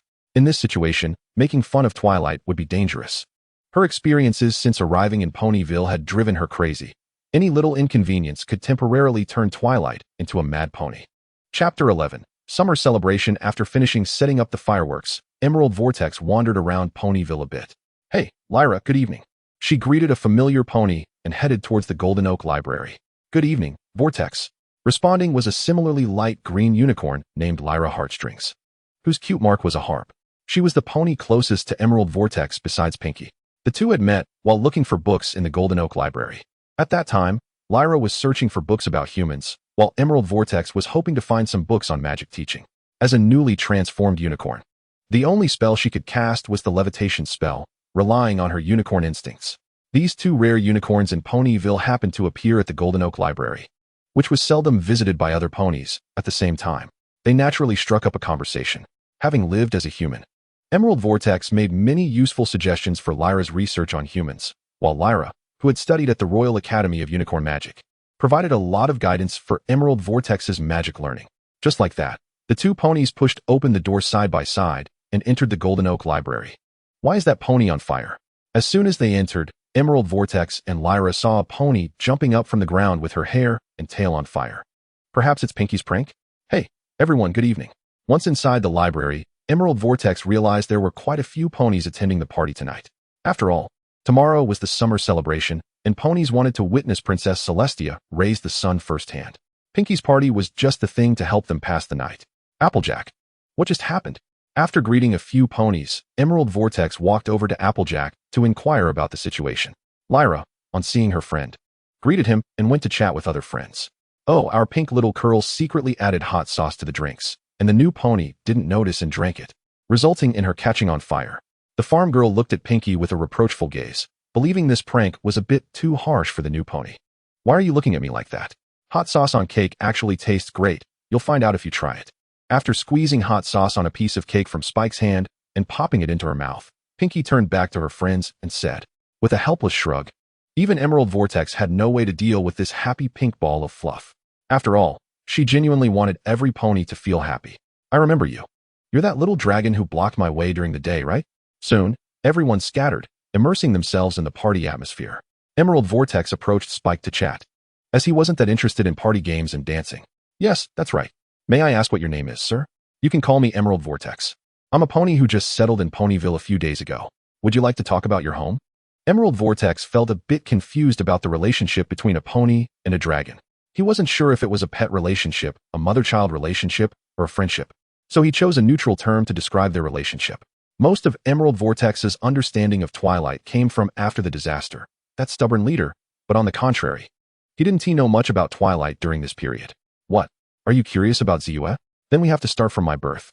Suelong quickly told Quijiyuan some past stories about Ziyue, including that she was a student of Princess Celestia, not very good at socializing, and came to Ponyville because she read about the legend of Nightmare Moon under the princess's letter of summons. She came to check the preparations for the celebration and make new friends. Speaking of which, you want to know so much about her, you don't want to pursue her. Do you, buddy? After saying so much, Suilong thought he was already familiar enough with Kwajuyuan to start calling him brother. Few ponies asked him about Ziyue, especially a stallion. So he quickly thought wrong. No, I don't have that idea. I'm just curious about the arrival of a stranger in Ponyville today. Holding a special fruit wine made by Pinky, he listened to Suilong while sipping it. When he heard Suilong ask if he liked Ziyue, he couldn't help but spray the fruit wine out of his mouth. Ever since he crossed over, Kwajuyuan found it increasingly difficult to control his emotions, often acting strangely. However, he would never fall for a pony, no matter how cute. I don't believe it, but if you give me some gems, I can help you cover for it. Suilong clearly wouldn't believe that a stallion wanting to know about a mare was just simple curiosity. He crossed his arms, waiting for Kwajuyuan to change his mind. Speaking of Nightmare Moon, I've seen that legend too.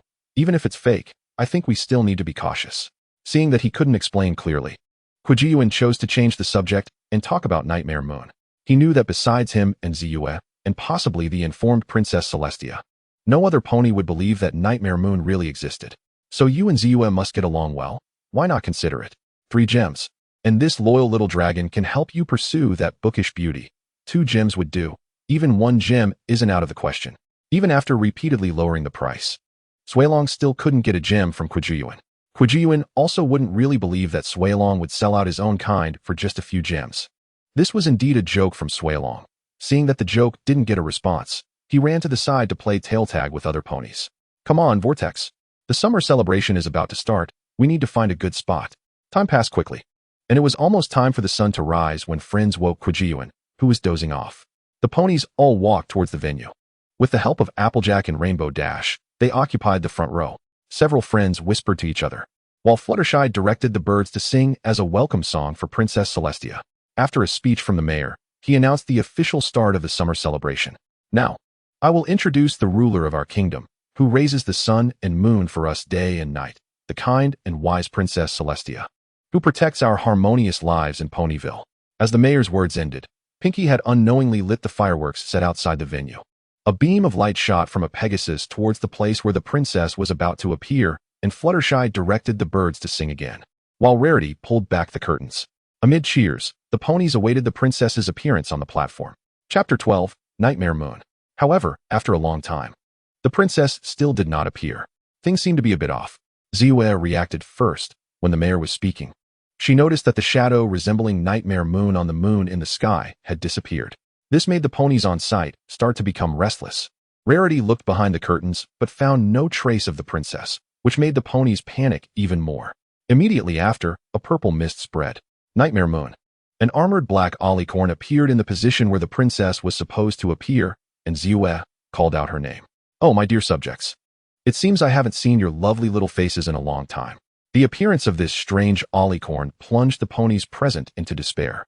It was clear she wasn't a good pony, and the reason the princess didn't appear likely stemmed from this thought that crossed most ponies' minds. What have you done to our princess?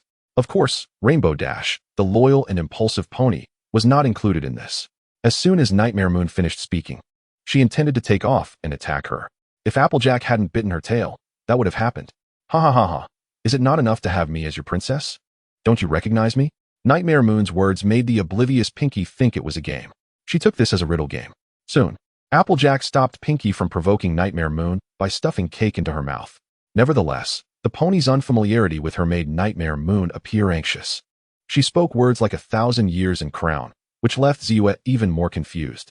Remember this day, forget the daytime. From now on, it will always be night here. In a classic villainous way, Nightmare Moon expressed her ambitions and did not harm the ponies in the venue, but flew away after exchanging some banter with Ziyue. Heading towards the Everfree Forest, Kwajuyuan couldn't help but comment. As expected of a fairy tale world's villain, even her ambition seemed quite adorable. If ponies would enjoy eternal night, what would they eat later? However, after seeing Nightmare Moon fly away, no longer posing a threat to the ponies in the venue, Kwajuyuan rushed out of the venue and happened to see Nightmare Moon unleash lightning to knock away the royal guards. Let's see the power of fireworks. However, the accuracy and speed of the fireworks were insufficient. Only a few hit the mist around Nightmare Moon, and they were all blocked by her shield magic. Hey, that's not fair. This firework is a gift from you to me. I should be the star of the duck hunting game, and you should be the one helping me catch the ducks. Just as Pinky and Kwajuyuan argued about who should be responsible for launching the fireworks, Rainbow Dash also rushed out of the venue, trying to catch up with Nightmare Moon. Ziyue ran towards the Golden Oak Library with Suilong. After Nightmare Moon completely disappeared from sight, Quijiyuan gave the fireworks back to Pinky, letting her play with them. Seeing the only pony who could say Nightmare Moon's name leave the venue, Rainbow Dash now had a target and followed Ziyue. Come on, Quijiyuan. We need to keep up with Rainbow Dash. She's too impulsive. Soon, Applejack, Rarity, and Fluttershy, who followed, stopped Pinky's antics and called Quijiyuan to follow them. Fortunately, they arrived in time to stop Rainbow Dash from questioning Ziyue. Just as Ziyue was explaining to the ponies what Nightmare Moon was, where she learned about it, and that they needed the elements of harmony to defeat Nightmare Moon, Quijiyuan reassured her, "Don't worry, you're not the only one who has thought about this. The book is here." He took out the book and handed it to Ziyue. "Thank you. I thought no other ponies believed in the existence of Nightmare Moon." Ziyue thanked Quijiyuan while flipping through the book for relevant information. She regretted not saying a few more words to Quijiyuan on the way to Sweet Apple Acres. Perhaps at that time, some ponies would have acknowledged that Nightmare Moon indeed existed. "It's nothing. I've always liked to be prepared for the worst, to see if I can prevent disasters from happening before they occur." The lessons from the last world were far too severe. Even though that incident happened before he crossed over, it still left the Jade Vortex with some minor psychological issues. He always subconsciously searched for legends that could lead to major disasters. At the same time, he also looked for solutions to those problems, especially the Nightmare Moon, a legend he had heard about in the last world, which was confirmed to indeed exist. "I can't believe you actually came to the library." Applejack, who had the best relationship with the Jade Vortex, gently poked him. After a few days of labor, she had forgotten that the Jade Vortex was a unicorn. Plus, her few unicorn friends, like Rarity, didn't like to read, which led her to subconsciously think that the Jade Vortex wasn't interested in reading. Besides me and Lyra, which other pony would come to the library? If there were the latest fashion magazines in the library, I might come. I usually have to train. Reading is such a waste of time. I would come to the library for a party. After hearing this, the other three ponies quickly found their own reasons. And the unexpectedly happy Pinkie Pie, when mentioning the party, was quickly restrained by Applejack to avoid disturbing Twilight's reading. Fluttershy, as a socially anxious pony, was always in a state of wanting to talk to other ponies but was too afraid to speak. They found that there were 6 elements of harmony. Now they only knew 5: kindness, optimism, generosity, honesty, and loyalty. No one knew what the 6th one was. It was said that the final location of the 5 elements of harmony was in the ancient castle of the Royal Pony Sisters. When Twilight turned to that page in the book and spoke about the meaning represented by the elements of harmony, it happened to correspond to the 5 ponies present. Wait, don't you think something is off? The Royal Pony Sisters Castle. I remember that castle was Princess Celestia's former residence. Why is it called the Sisters Castle? It was only when he truly experienced the Nightmare Moon incident that he realized something was wrong. Just now, Nightmare Moon had mentioned something about a crown sealed for 1,000 years, and that her former identity didn't count. Could it be that she and Princess Celestia were sisters? The more he thought about it, the more it sent chills down his spine. A sister or brother sealing their own kin. Could this fairy tale world be a dark fairy tale? Perhaps it could be. After all, that disaster in the last world didn't look like something that could exist in a fairy tale world. Indeed, it was the recent days of peaceful living that had corroded his vigilance. Thinking of this, the Jade Vortex believed that research on magic should be prioritized. These matters could be discussed later. The most important thing now was to stop Nightmare Moon from allowing the night to continue endlessly. Twilight quickly grasped the key to the problem, confirmed the location of the Sisters' Castle, and decided to set off immediately. Chapter 13. Entering the forest. Thank you for your kindness. But this time I want to go alone. At the entrance of the Everfree Forest, the Jade Vortex and 6 ponies were here. No way, dear. We absolutely won't let our friend go to such a terrifying place alone. We'll stick to you like the candy on a candy apple. Although I don't want to contradict your kindness, it seems my friends completely disagree. The Jade Vortex rummaged through his saddlebag while keeping pace with Applejack as they entered the forest, with the other ponies following behind, leaving Twilight behind. If there are candy apples, then we definitely have to go. How could candy apples be so delicious? The ponies' actions made Twilight sigh helplessly. Since she couldn't stop their following, she might as well act together with them. When did I stuff so many things into my bag? Alright, I finally found it. The Jade Vortex's rummaging caught the attention of the ponies. They had ventured deep enough into the Everfree Forest, and danger was approaching. Hey, what are you doing? Seeing the Jade Vortex take out a map and a small jar of unknown potion from his bag, Rainbow Dash flew overhead to peek. Pinkie Pie appeared just in time to interrupt Rainbow Dash's attention. Meanwhile, Twilight was doubting whether it was right to follow these ponies into the forest. The Jade Vortex explained his actions. I have to say, you all are really brave. You dared to venture into the Everfree Forest without any preparations. You should know there are fierce beasts here like timberwolves, scorpions, and hydras. If the outskirts of the Everfree Forest are relatively safe, then the deeper you go into the forest, the more powerful the beasts become. Unfortunately, the Sisters' Castle is located more centrally in the Everfree Forest. But you're here, our loyal and reliable Jade Vortex. Hearing his words, the ponies didn't feel ashamed. Instead, Applejack took the ointment from the Jade Vortex's hoof, began passing it around, and applying it to themselves.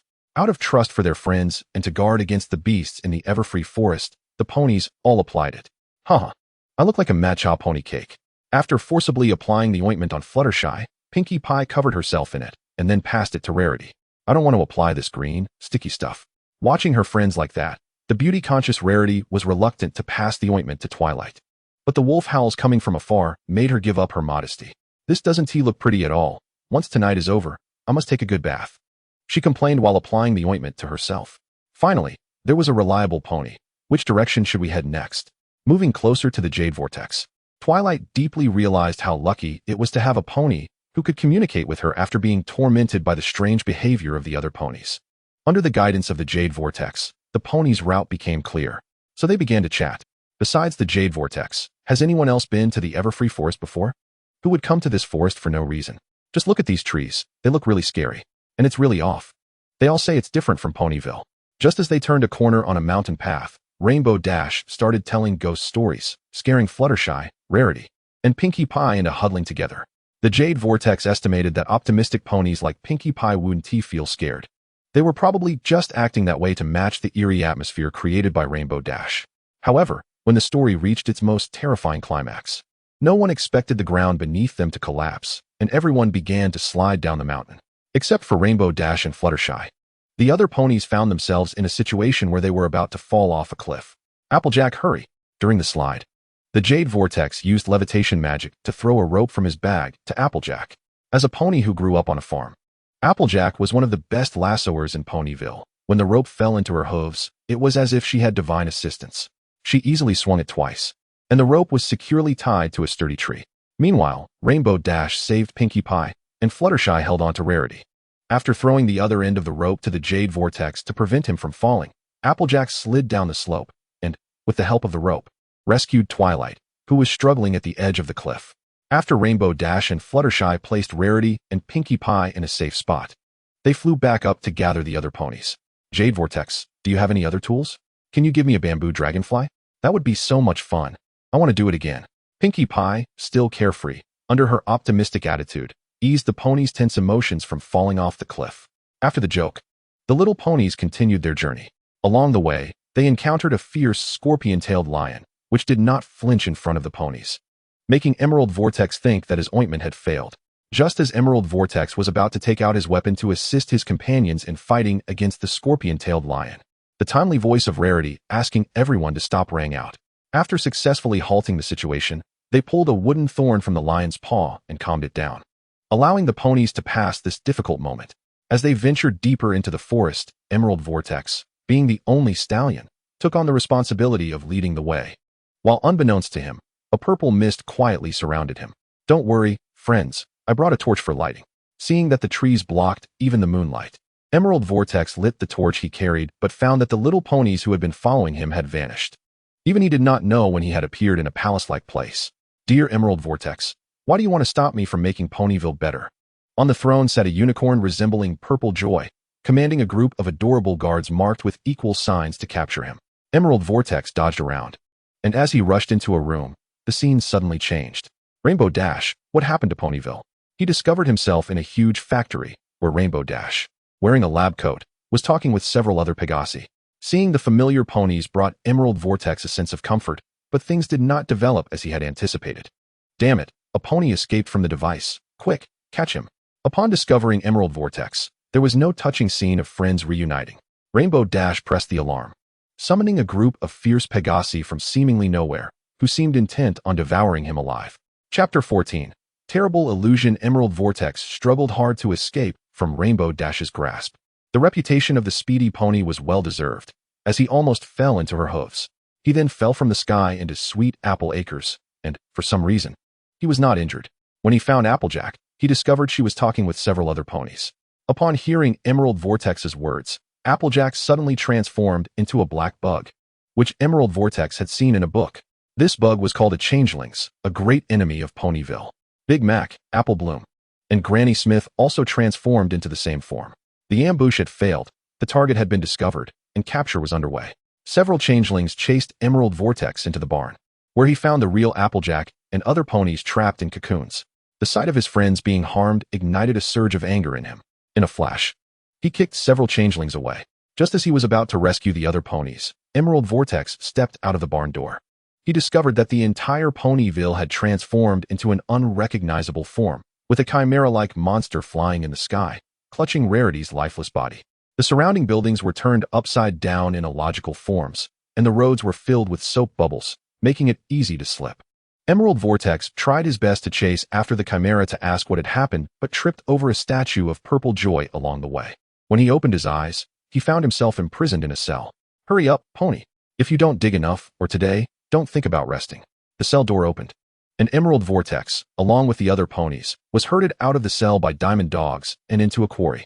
On the high platform of the quarry, 2 diamond dogs were fanning a unicorn named Dazzle with fans. Having experienced his friend's hostility, Emerald Vortex realized he seemed to be in a dreamlike illusion. This prevented him from concentrating well and logically resisting the illusion, forcing him to conform to the dream's logic and be trapped by it. Realizing this, he bit down hard on his own hoof. Are you okay, Emerald Vortex? We just found you suddenly fainted. Hearing the familiar voice and seeing the dense, eerie trees around him, Emerald Vortex believed he had freed himself from the illusion. The ponies looked at him with concern. Purple Joy, Applejack, Rainbow Dash, Rarity, and Dazzle were all there, not a single pony missing. Wait, something's not right. One pony was still missing. Emerald Vortex, whose mind was racing faster than his body, quickly got up and looked around, discovering a trace of Zekra behind the 5 ponies.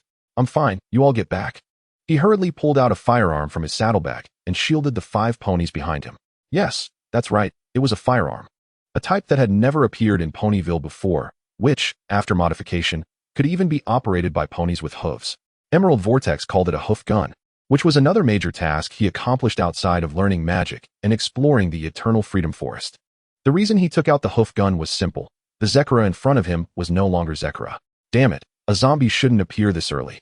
How do I explain Zekra's situation to the other ponies? On zombie Zekra's shoulder were marks left by an unknown creature's bite. After turning into a zombie, her skin rapidly rotted, her once proud white fur turned gray-green, and her beautiful long hair fell off with the decay, leaving her bald. Her eyes were hollow and lifeless, showing an unnatural red. With her mouth perpetually open, one could see her blood-stained and decaying teeth. No, this shouldn't be happening. It shouldn't have broken out this early, at least not in the Eternal Freedom Forest. I should have loaded the bullets earlier. Due to limited development time, Emerald Vortex was unable to make a self-loading firearm. The hoof gun was still in the form of a flintlock that required loading 1 bullet at a time. To ensure it wouldn't go off while stored in his bag, he had separated the bullets. This led to him being unable to fire immediately when facing zombie Zekra. He loaded the ammunition while letting out a desperate wail of agony. The events of the previous world were repeating in this world. Could he not escape this terrifying cycle? I'm sorry, Zekra. I'm doing this to protect you and all of us ponies. Rest in peace. Ultimately, he made up his mind. He had to eliminate the zombie Zekra to prevent other friends from being infected. Emerald Vortex raised the hoof gun, but it felt like he had taken a heavy blow to the back of his head and fainted. Hey, Dazzle, what are you doing? Didn't Emerald Vortex regain consciousness? The one speaking was the bruised Purple Joy, and the other ponies had suffered the same fate.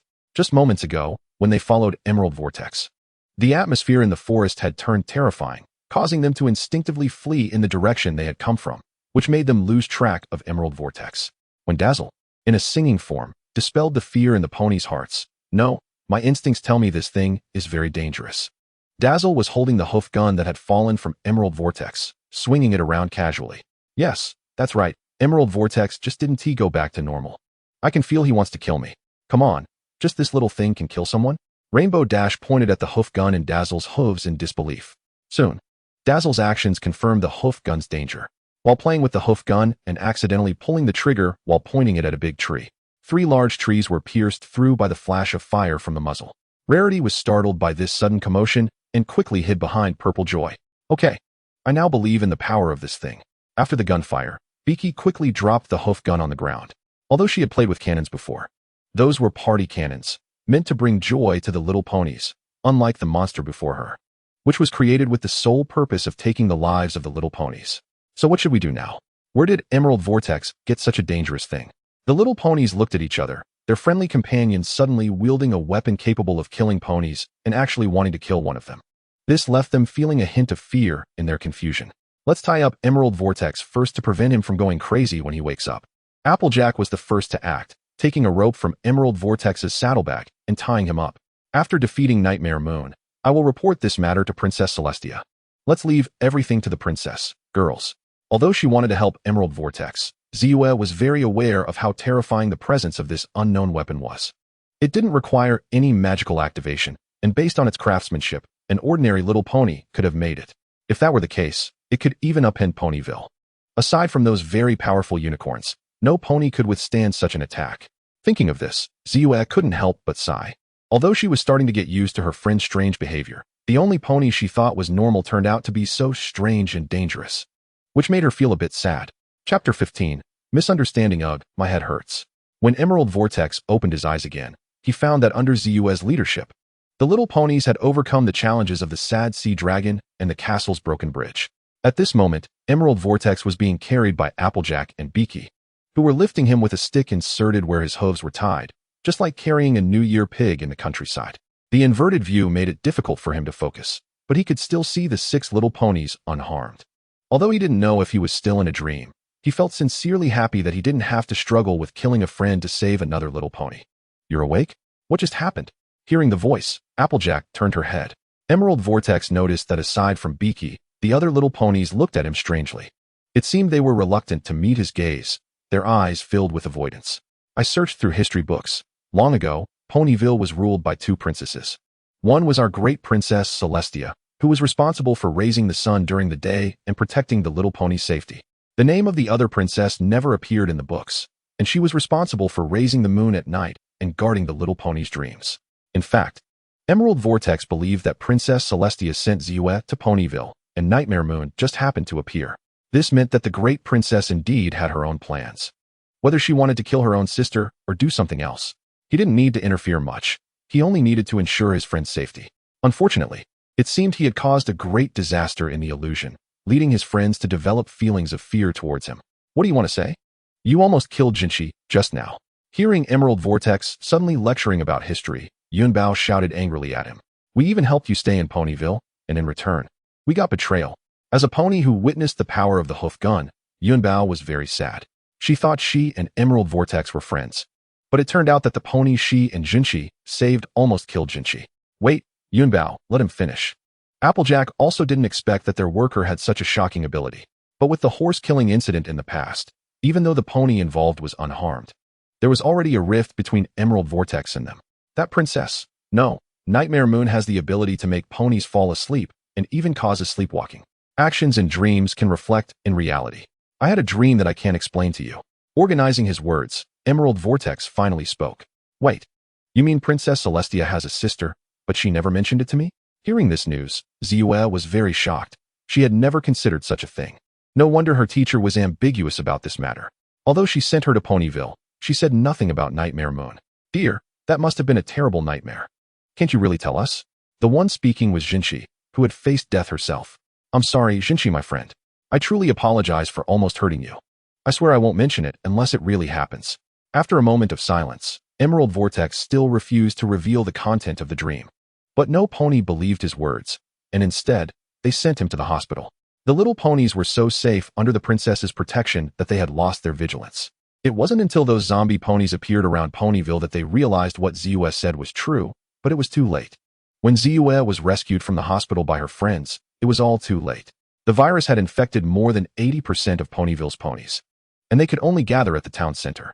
They searched for survivors and food while guarding against the attacks of the zombie ponies. Emerald Vortex knew that unless something happened, if he spoke this story, he would only end up with the same fate as Ziyue in the story. Given that he had developed a powerful hoof gun, if he were lucky, he would either spend his life on the moon or in the royal park. So, can you guarantee that no matter what happens next, you won't attack us again? After hearing Emerald Vortex's words, Ziyue believed half of it. As the leader of the group, She questioned Emerald Vortex. I promise that no matter what happens, protecting you will be my top priority, even at the cost of my life. With a guilty heart, Emerald Vortex made a heartfelt vow. Soon, he was let down by Beaky and Applejack, and the ropes on his hooves were untied. Let's go. The element of harmony is in the castle. As soon as she finished speaking, the eager Zua rushed into the castle first. I'll keep an eye on you. Don't think about hurting my friends. After Emerald Vortex attempted to harm Jinchi, Yunbao decided to sever ties with him. As a loyal little pony, she couldn't tolerate Emerald Vortex's behavior of hurting friends. Take care of yourself, Emerald Vortex. Applejack followed closely, leaving behind a sentence. The experiences in the barn had once led Applejack to think that perhaps the distance between her and Emerald Vortex was gradually closing. But Emerald Vortex's act of hiding the dream's content made the honest farm girl feel dissatisfied. Perhaps my working life is about to end before it even begins, he thought. Jinchi forgave Emerald Vortex for trying to kill him because she believed he had some unspoken reason. But that didn't mean she would fully forgive Emerald Vortex. In other words, Jinchi not avoiding Emerald Vortex was the biggest concession she could make. The timid yellow Pegasus also tried to say something like her friends, but unfortunately, when she met Emerald Vortex's gaze, her body involuntarily showed signs of wanting to escape. After that, Beaky made a zipping motion with her mouth and bounced along with her friends. The atmosphere on the scene became somewhat oppressive, and Emerald Vortex also felt a severe headache.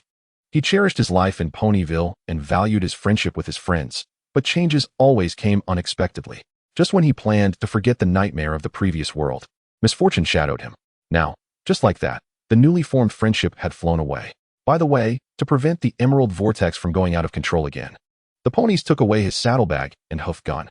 Nevertheless, he still kept his promise and chased after the ponies that entered the castle. Chapter 16. The elements of harmony. The dilapidated castle had lost its roof over time, with vines clinging to the walls, telling the visiting ponies of its ancient history. Under the moonlight, the ponies saw a statue in the center of the hall, holding 5 stone orbs, which were the elements of harmony. Cloudchaser and Fluttershy, being Pegasi, flew over and used all 4 hooves to take down the elements of harmony one by one and place them on the ground. 1, 2, 3, 4. Wait. There are only 5. Pinkie Pie reached out a hoof to count the orbs on the ground, but no matter how she counted, she couldn't find a 6th one. At that moment, the last pony, the Emerald Vortex, finally walked in. Where's the 6th one?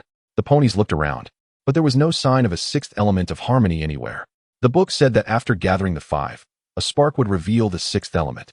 Twilight Sparkle, unlike the other ponies, had memorized the contents of the guide to the elements of harmony before coming here. She lay on the ground, staring at the unremarkable stone orbs while explaining where the 6th element might be. What does this mean? Applejack felt a bit irritated. Her fallout with the Emerald Vortex cast a shadow over her view of this journey. It's hard to say, but I have an idea. Please step back. I don't know what might happen. Even Twilight couldn't guess where the 6th element of harmony was. But in any case, these stone orbs were linked to magic, and she happened to be Princess Celestia's prized student. A thought surged in her mind. The glow of magic flickered on her purple horn as she attempted to cast a spell to create a spark, thereby summoning the 6th element of harmony. Everyone leave. Let her concentrate. Applejack led the other ponies out of the castle, but the Emerald Vortex stayed behind. He couldn't let Twilight be alone here. But to ensure she could successfully cast her spell, he chose to guard the entrance. After all, if even she knew that the elements of harmony could defeat Nightmare Moon, then how could Nightmare Moon not know? Thus, he became the only pony to see Nightmare Moon's appearance.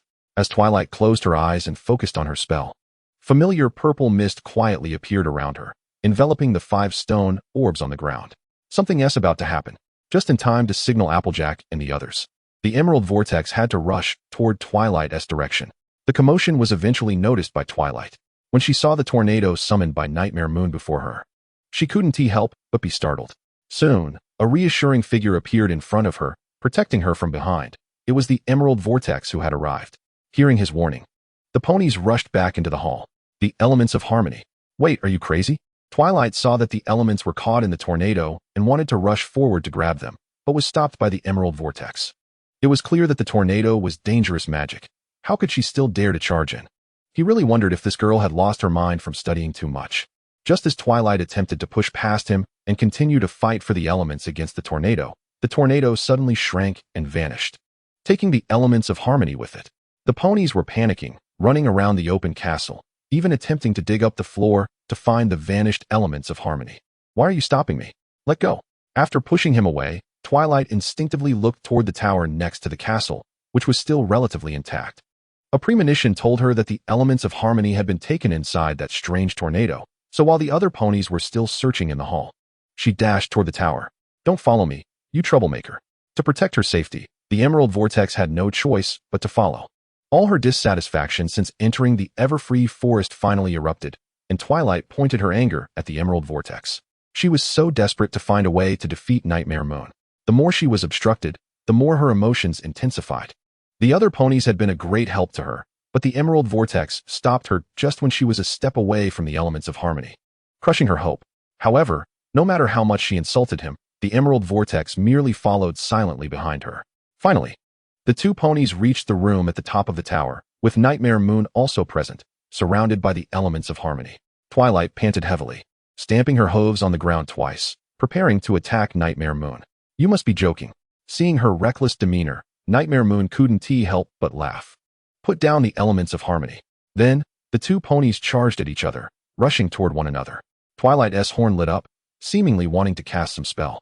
The Emerald Vortex realized he wouldn't have time to stop her and had to provide cover for Twilight, trying to cushion her when she was knocked away.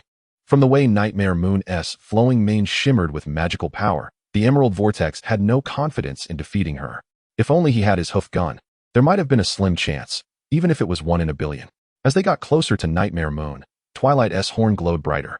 And then with a flash, she suddenly disappeared in front of Nightmare Moon and reappeared beside the elements of harmony, tricking Nightmare Moon with magic. Upon realizing Twilight had vanished, the Emerald Vortex quickly changed tactics, sliding into a tackle and using all his magic to shoot a magical laser from his horn, striking Nightmare Moon hard. If only he had a few more days. So far, the Emerald Vortex had only mastered some basic magic, like magical lasers and healing spells. He preferred to use his magic to create various gadgets. But even so, the magical laser fired with his powerful magic still had a noticeable effect. And Nightmare Moon was clearly severely injured. Yet, due to the powerful physical prowess of an alicorn, she did not lose her ability to move. Filled with anger at being played, she kicked him toward the wall behind Twilight, causing intense pain that left the Emerald Vortex paralyzed and unable to act. Then, just like in an animated scene, Twilight attempted to use a magical spark to awaken the elements of harmony, but failed and was knocked away by Nightmare Moon. However, the arriving ponies made her realize what the true spark was and ultimately summoned the 6th element of harmony. Subsequently, the 6 ponies soared through the air, firing a rainbow cannon symbolizing friendship, defeating Nightmare Moon. Chapter 17. The source of harmony. The colorful light did not immediately dissipate after vanquishing Nightmare Moon. Instead, it surged toward the Emerald Vortex. Upon realizing the power of the elements of harmony was out of control, he saw the ponies that released the friendship cannon were in a panic. At that critical moment, the Emerald Vortex's cute mark suddenly appeared. A green vortex appeared on his flank, and then the colorful light circled around and drilled into the cute mark of the Emerald Vortex. Seed. In a daze, he seemed to hear a word echoing in his mind. The Emerald Vortex had seen in books the legends of the Eternal Freedom Forest, a land independent of the Little Maria magical system. The clouds in the sky move on their own. The weather in the forest does not require Pegasi to control it. And the animals in the forest have their own ecosystem, unlike their counterparts outside that need care and feeding from ponies. At this moment, the magical forest extended an invitation to him, opening its arms to welcome his arrival. Child, since the day you stepped into the Eternal Freedom Forest, the entire forest has been whispering your name, Emerald Vortex. Although the will of the forest was unspoken, it expressed its intentions through actions, conveying goodwill to Emerald Vortex. Closing his eyes, he emptied his mind. His injuries had completely healed after the appearance of the cute mark, and he stood quietly in place, ignoring the noise of the ponies around him. Moonlight streamed through the tower's glass, illuminating his coat and creating a warm tapestry of light and shadow. As a gentle breeze swept by, his fur swayed softly as if caressed by the forest's gentlest touch. The wind carried the unique freshness of the forest, with the fragrance of earth, the crispness of leaves, and the sweetness of wildflowers. This breeze not only stirred his fur but seemed to blow away all the distractions in his heart, allowing him to fully immerse himself in the tranquility of the forest. Emerald Vortex no longer struggled with the matters of forgiveness or not.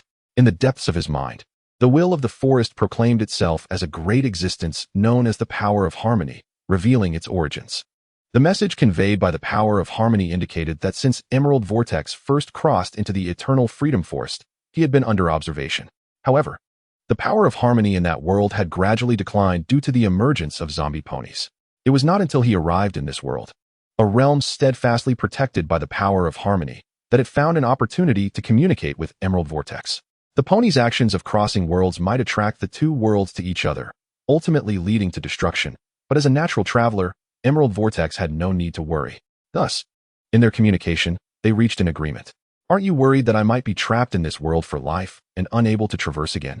Seeing the power of harmony was more confident than him, Emerald Vortex couldn't help but want to pour cold water on it. Even he himself didn't understand how he managed to achieve the two crossings, nor how he could find a way to master it. No need to worry. Your mark symbolizes your essence. The day of crossing will eventually come. But the power of harmony saw more clearly than Emerald Vortex. When the cute mark appeared on him, it was destined to be related to time and space crossing.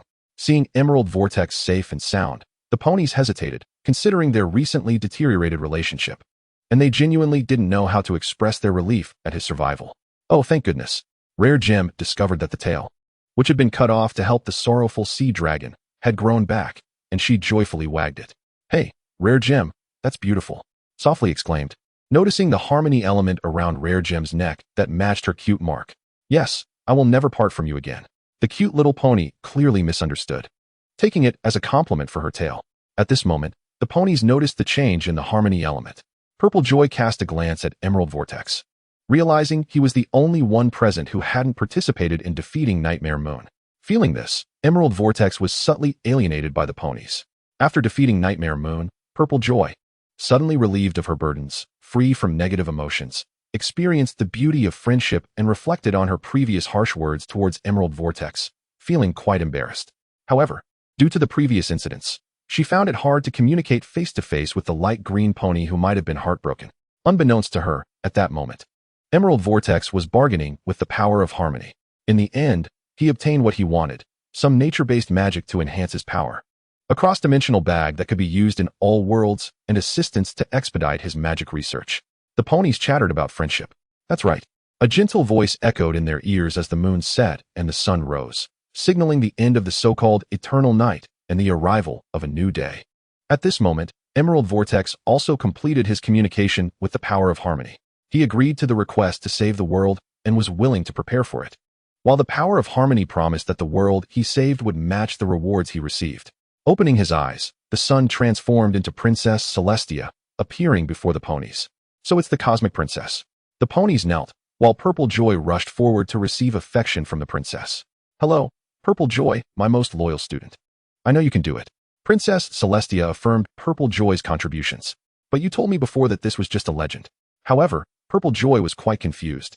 She didn't understand why the princess didn't clearly tell her how to defeat Nightmare Moon, but instead used such roundabout ways. To this, the Cosmic Princess offered an explanation, dispelling Purple Joy's doubts. At the place where Nightmare Moon was defeated, a dark blue unicorn slightly larger than an ordinary pony appeared, along with a pile of armor fragments. Seeing this scene, it was easy to guess that this unicorn was Nightmare Moon. Moon Princess. Hearing Princess Celestia's call, the unicorn opened her eyes and sighed. As Emerald Vortex had guessed, this unicorn was her sister Luna, another ruler of Pony Maria, the Moon Princess. I haven't seen you like this in 1,000 years. Please quickly forget our unpleasantness and rule the kingdom with me, sister. Princess Celestia knelt before her sister, while Luna, fearing the consequences of her misdeeds, crouched on the ground, waiting for her sister's reprimand. Sister, the ponies exclaimed in unison, expressing their surprise. Can you accept my friendship? I'm sorry, I miss you so much, sister.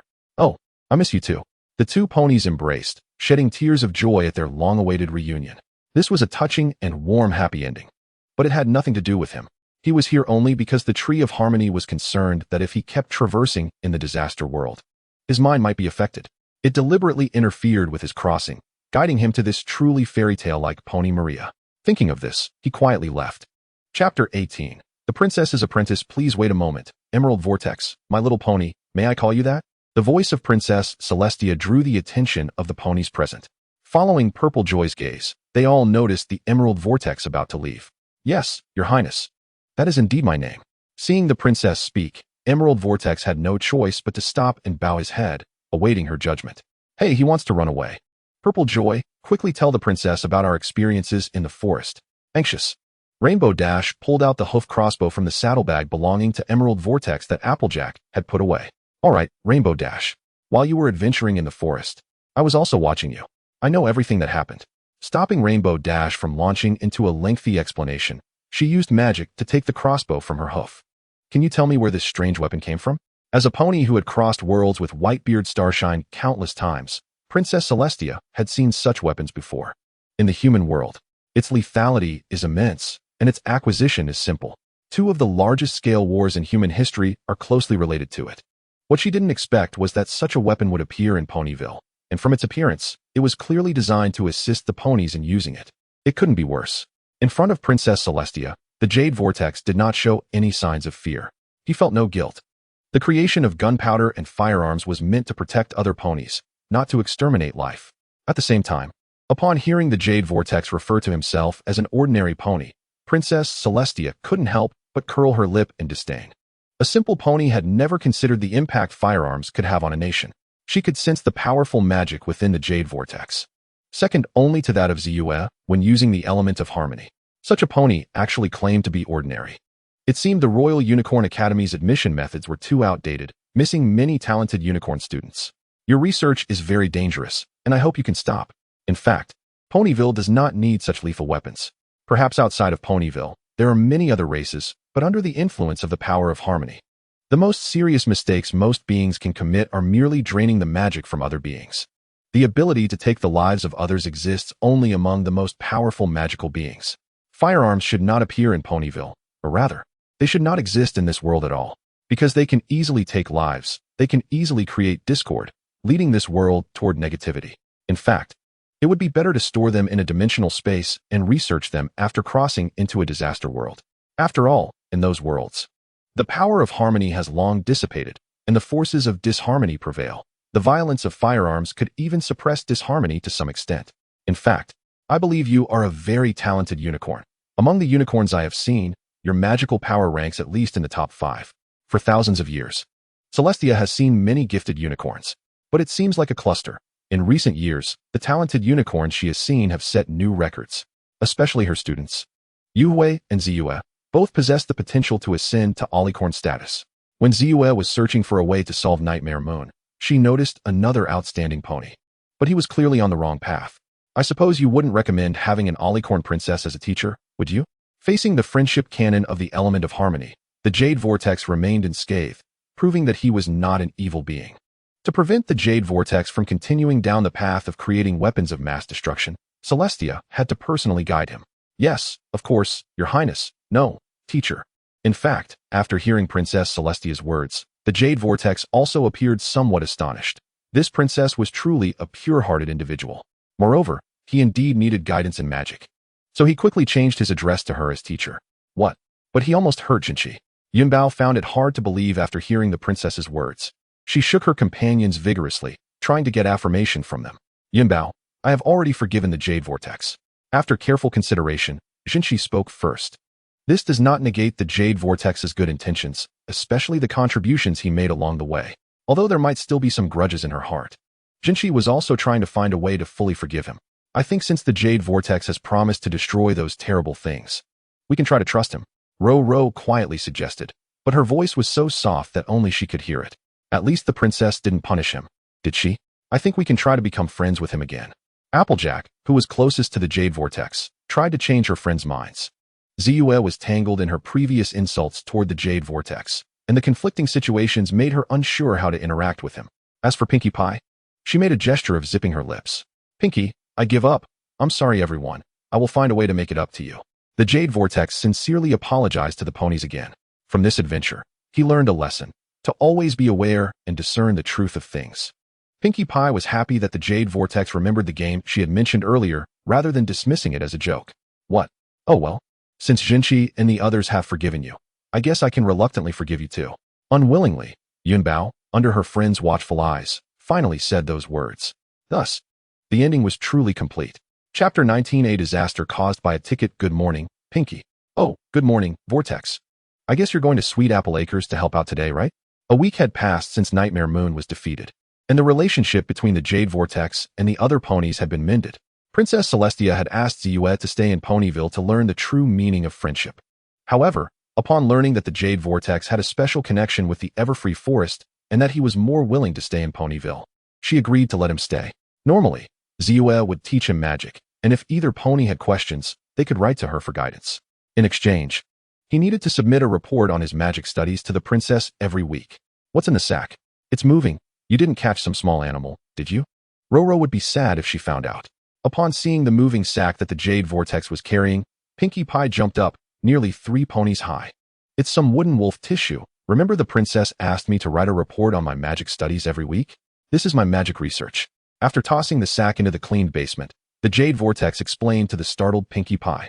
He had reported this matter to Princess Celestia in advance, and, after receiving permission, found the characteristics of beasts in the Everfree Forest in the Golden Oak Library, determining the extent to which he could dissect the wooden wolf to keep it alive while preventing it from reconstituting itself.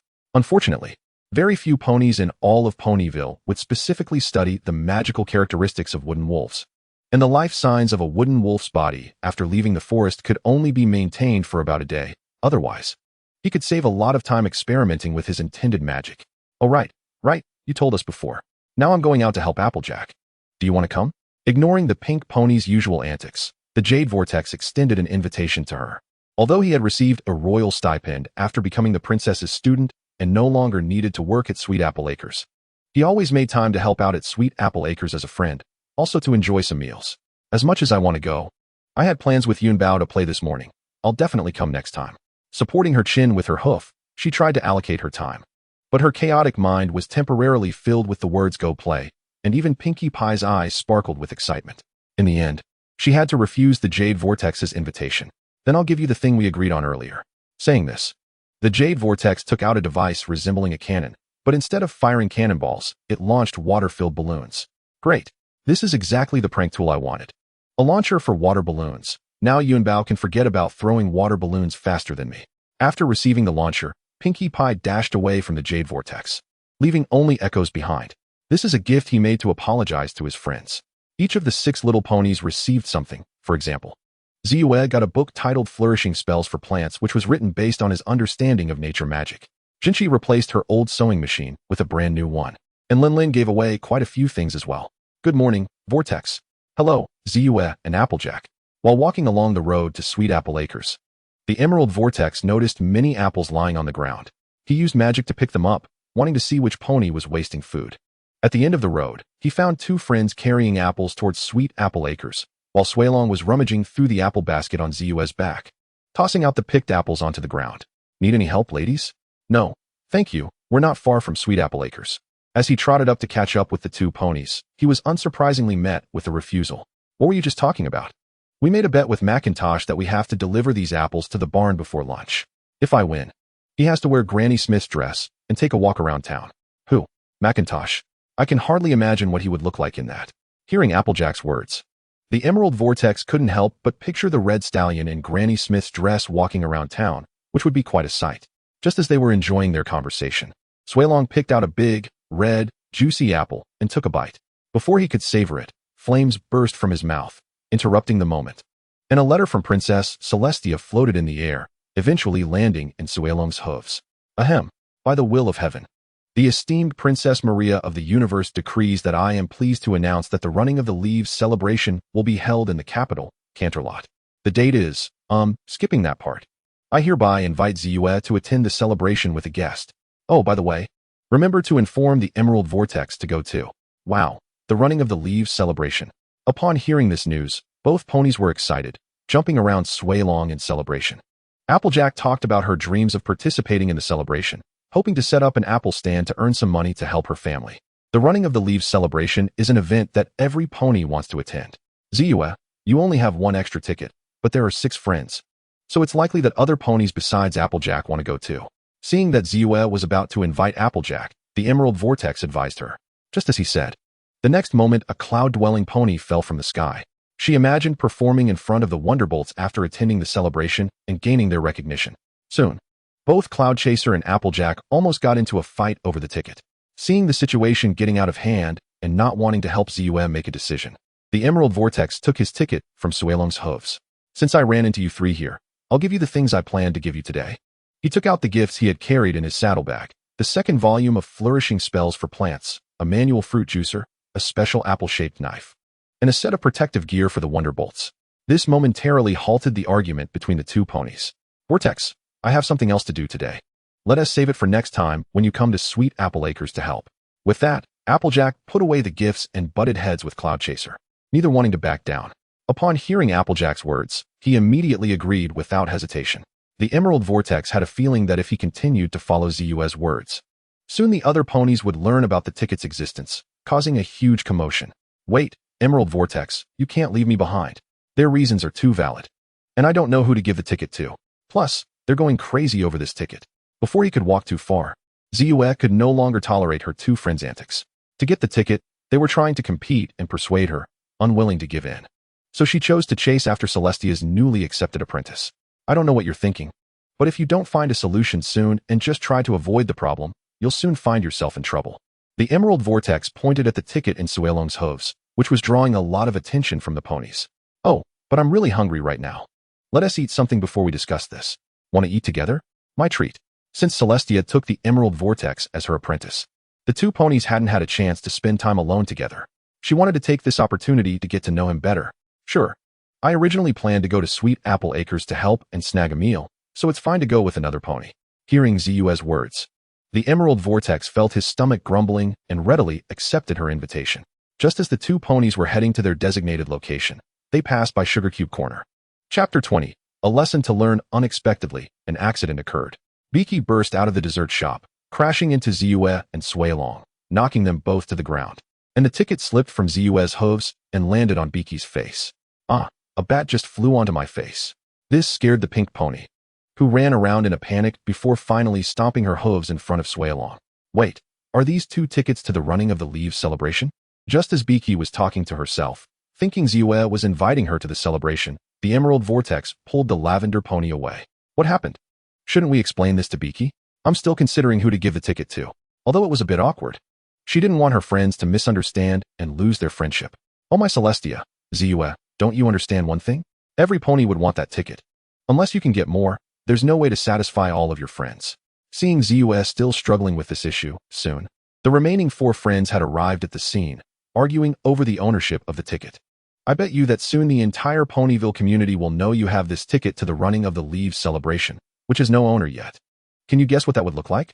After receiving the Emerald Vortex's reminder, a vision suddenly appeared in Zu's mind of all the ponies in Ponyville. Whether she knew them or not, chasing after her, shouting, Zu, pick me to go to the running of the leaves celebration with you. This was simply awful.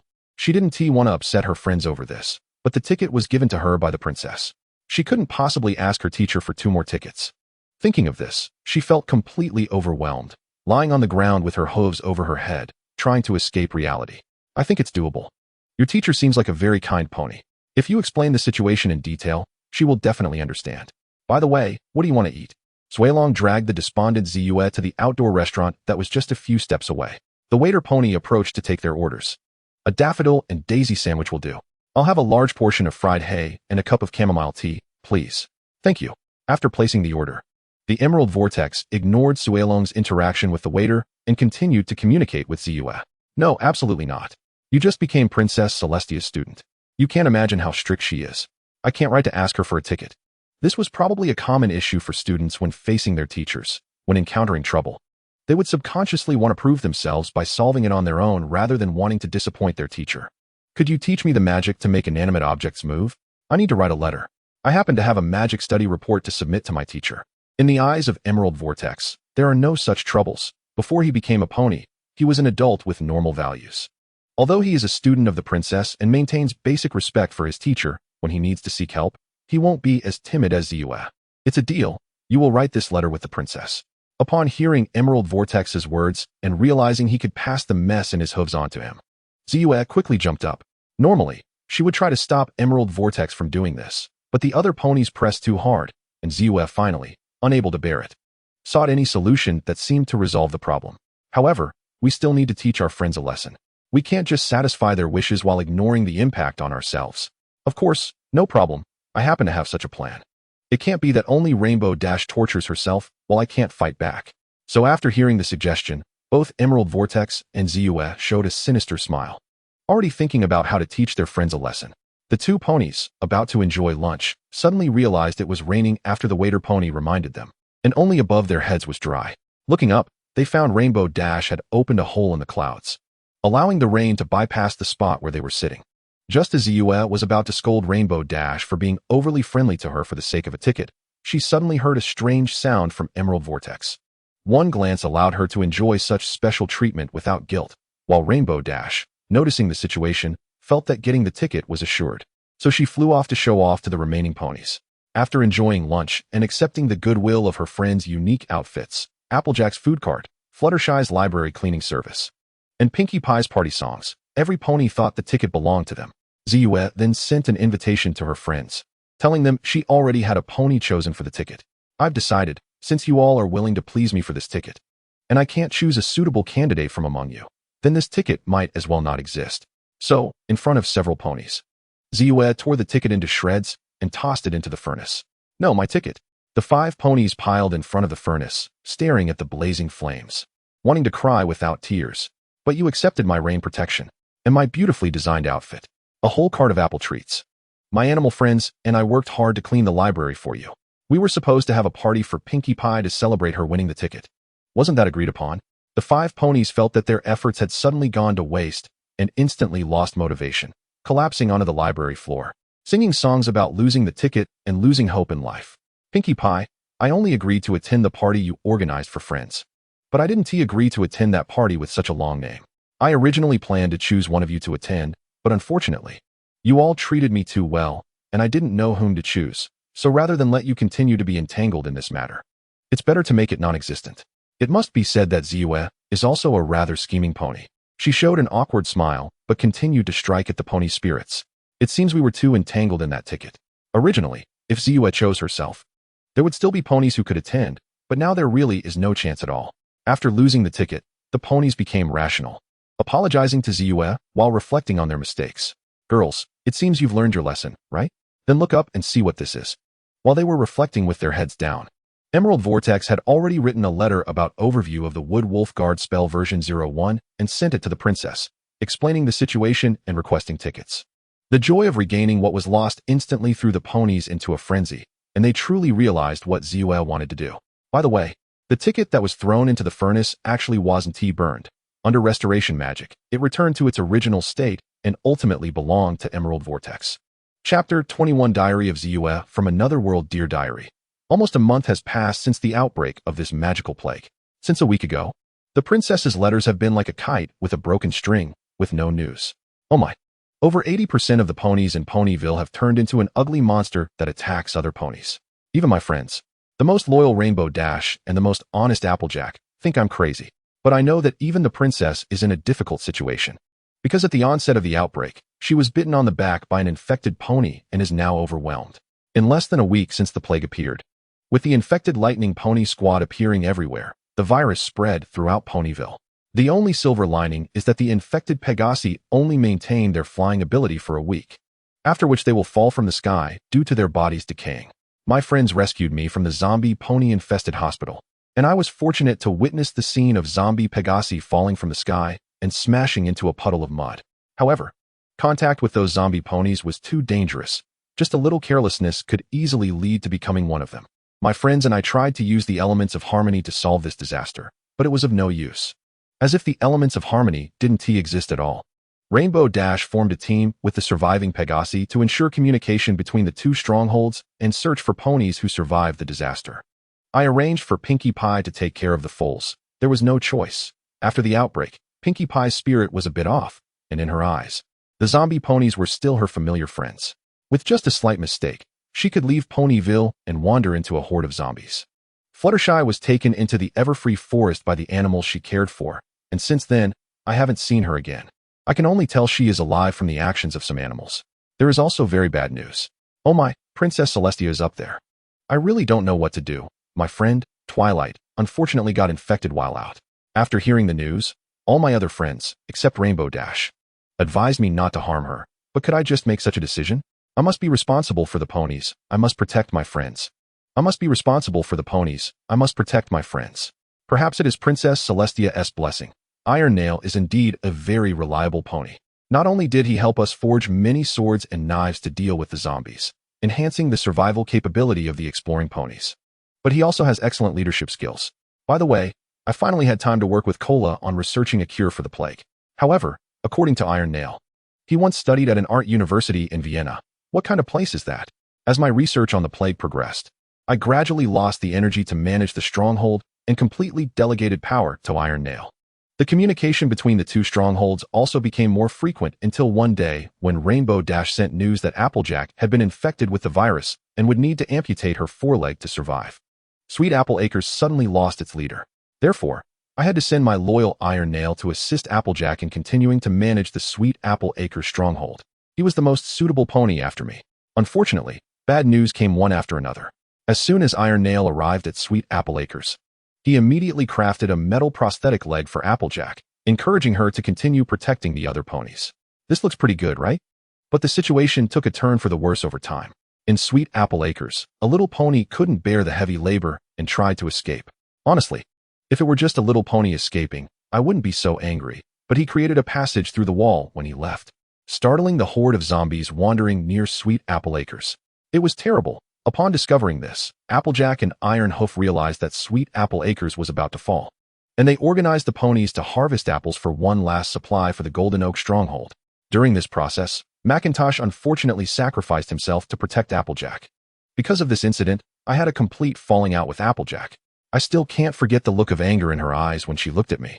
If it weren't for Applejack still knowing that my decisions were the right ones, I might have been kicked over by her long ago.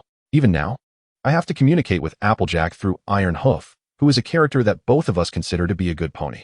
To this point, Iron Hoof and Rainbow Dash still wholeheartedly support every one of my choices, regardless of whether it aligns with the pony's morals. Iron Hoof says that in chaotic times, harsh measures must be taken, while Rainbow Dash, who was once loyal to Ponyville, is now loyal to any pony that can ensure the survival of the majority. Just when I thought things couldn't get worse, another wave hit. Kira and I hit a bottleneck in our research on the magical plague. Many materials could only be obtained by venturing into the Everfree Forest. There were very few usable ponies. Rainbow Dash needed to ensure the safety of the stronghold. Applejack was disobedient, and Kira and I, as the main researchers, couldn't leave the stronghold. So, I had no choice but to send Trixie and Iron Hoof.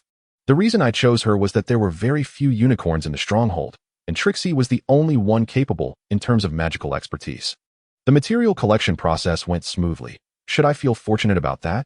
I couldn't believe that the stallion who had helped me so much would die because of this.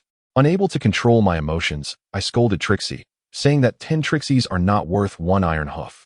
Because of my scolding, Trixie re-entered the Everfree Forest, and with the help of Fluttershy, found Iron Hoof. Fortunately, I found him, and he was still alive. Unfortunately, Iron Hoof had fallen into a coma, and Kira concluded that the chances of him waking up were very slim. From that day on, I immersed myself in the lab day and night, trying to cover up my inner sadness with busyness. When Applejack found out, she had a huge fight with me, and our relationship became even more fractured. Oh no. Kira and I's research was still making no progress. Were all the decisions I made wrong? Maybe any other pony could have done these things better than I did. Is there any pony who can help me? I'll do anything. Please, hurry and help me. Chapter 22. Awakening with Messy Mane and a Frizzy Tail. The purple lavender pony's eyes were bloodshot. She hadn't had a proper rest in over 3 days. If any pony who knew Twilight saw her at this moment, they would surely gasp, is this really Twilight? Knock, knock, knock. There was a knock at the door. Didn't I say, Spike, not to disturb me while I was thinking? Go help Pinky take care of those ridiculously silly foals. Tired and irritable, Twilight assumed it was Spike looking for her and spoke with impatience. Since the letters from Princess Celestia ceased, Twilight had buried herself in the lab all day, accompanied only by Kira and the zombie curiosities, leaving her little assistant to take care of Pinky. Occasionally, Spike would try to find her when she wasn't in the lab, hoping to hear some good news from her. However, today, the one who pushed the door to find her was not that purple little dragon. He has woken up, under the care of the all-powerful Trixie. This blue unicorn, who liked to refer to herself by name, took it upon herself to care for Iron Hoof's needs as a way of atonement and gratitude since Iron Hoof fell unconscious. Seeing that Twilight had no intention of letting her in, Trixie pushed open the door to announce the news. Who has woken up?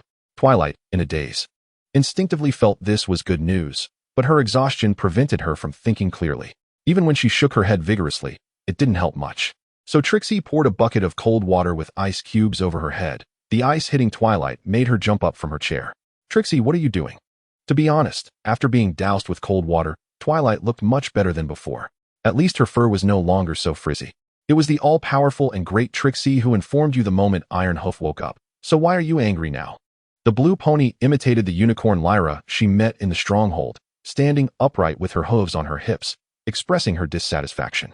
As for Twilight, she didn't respect her much. In Trixie's view, all the affairs of the Golden Oak stronghold were handled by Iron Hoof, and Twilight was just a lucky pony. The entire stronghold fell into a semi-standstill after Iron Hoof's coma, which was closely related to Twilight. Wait, you mean Iron Hoof has woken up? This isn't a joke, right? Finally realizing who Trixie was talking about, Twilight couldn't help but show an exaggerated smile, startling Trixie, who was still standing with her hooves on her hips, causing her to fall over. Haha, thank you, Princess Celestia, finally some good news. I need to make Iron Hoof catch up on all the work he missed. He can't leave us and hide in dreams anymore. I want him to feel my pain. My savior, he must not fall into a coma again. Iron Hoof is the hardest working pony in our Golden Oak stronghold. Hurry, Trixie, stop standing there, take me to see him. She then burst into exaggerated laughter, saying some incoherent words. Trixie, startled, wanted to run away, but was hit by Twilight's levitation spell, forced to become a guiding light, directing Twilight's path forward. Iron Hoof, my saving grace, run. Twilight has gone mad. She wants to use you as a workhorse, run away. Don't stay in the infirmary any longer. In her heart, Trixie prayed that Iron Hoof could get off the hospital bed immediately and not appear in front of the crazed Twilight for now. Soon, the news of Iron Hoof waking up was communicated by Nurse Redheart in the infirmary to other ponies who had a good relationship with him, including Rainbow Dash and Applejack. The patient had just woken up and needed to rest quietly, allowing at most 3 ponies to be present. In front of the infirmary door, Nurse Redheart stopped the anxious ponies. How can you still show your face here? The left hoof, now equipped with a prosthetic limb, stomped repeatedly on the ground, making a harsh noise. Applejack glared at Twilight with disgust, casually spitting on the ground. Hey, Applejack, Twilight is our friend. Even though the relationship between the two friends had been damaged beyond repair, Rainbow Dash still tried to mediate in their encounter. That's your friend, not ours. Oh, I forgot. You can't even be considered her friend. You're just Twilight's lapdog. Applejack had no kind words for Rainbow Dash either. You. What about you? As their argument escalated, the ponies in the stronghold who supported both sides gathered behind them, ready for an internal fight in front of the infirmary at the signal of either pony. Everyone shut up. Didn't you hear what I just said? The patient needs to rest quietly. Rainbow Dash and Applejack, neither of you can go in. Nurse Redheart held a high reputation in the stronghold due to her tireless efforts to treat sick ponies. Her words carried weight, and even Applejack and Rainbow Dash couldn't ignore them. Confronted by the spirited little ponies, Nurse Redheart showed no signs of fear. As she stood at the door of the ward, the little pony's fiery energy was instantly extinguished. The two arguing ponies exchanged glances, then turned their heads, each snorting coldly before leaving with their respective followers. Ziyue, Trixie, come with me inside. What about us? Didn't you say 3 little ponies? I'm a doctor, so I get a spot too. You can wait until Iron Nail is fully recuperated before coming back. With that, Nurse Redheart ushered the remaining little ponies away and let Ziyue enter the medical room. Behind the screen, she could see the shadow of Iron Nail sitting on the bed. The sound of his tense and rapid breathing gradually filling Ziyue's ears, a rush of emotions flooding her heart. Nurse Redheart, who came in? That familiar voice rang out again, and Trixie gently nudged Ziyue, urging her to move forward. But her hooves felt as if they were rooted to the floor, unable to budge even an inch. I'm so scared, Trixie. I'm so scared this is just a dream, and when I wake up, I'll find that Iron Nail never woke up at all, and this is just a fantasy in my sleep. The complex emotions made it difficult for Ziyue to take reasonable action. On one hand, she desperately wished for Iron Nail to get up right now and help her deal with the various issues in the outpost. On the other hand, she worried that if Iron Nail learned about the current situation in the outpost, he would be dissatisfied with her and come to resent her. At least 2 ponies shared the common view that Ziyue was not a good leader. Chapter 23. Iron Nail is the Emerald Vortex, it's Ziyue. Nurse Redheart did not give the Lavender Pony a chance to escape. She knew very well that at this moment, the leader of the Golden Oak outpost, the exhausted princess's disciple, needed a reliable support. Iron Nail's awakening perfectly matched this requirement. Long time no see, Ziyue and Trixie. How long has it been since we last met? Finally, with Trixie's push, the the still-damp Ziyue was brought to the Emerald Vortex. Now, while studying dream magic at night, he had learned from the Tree of Harmony that through dream magic, he could project the consciousness of the Emerald Vortex into other worlds, fabricating a body that had never existed before, but now existed in another world. This was intended to serve as a temporary stand-in until the incomplete time travel magic could be completed, allowing the Emerald Vortex to take on the role of a trainee savior immediately. Of course, given that the Emerald Vortex already had a body in the world of zombie foals, there was no need for the Tree of Harmony to expend extra effort to create another. Hey, long time no see. It has been exactly 9 days since your coma.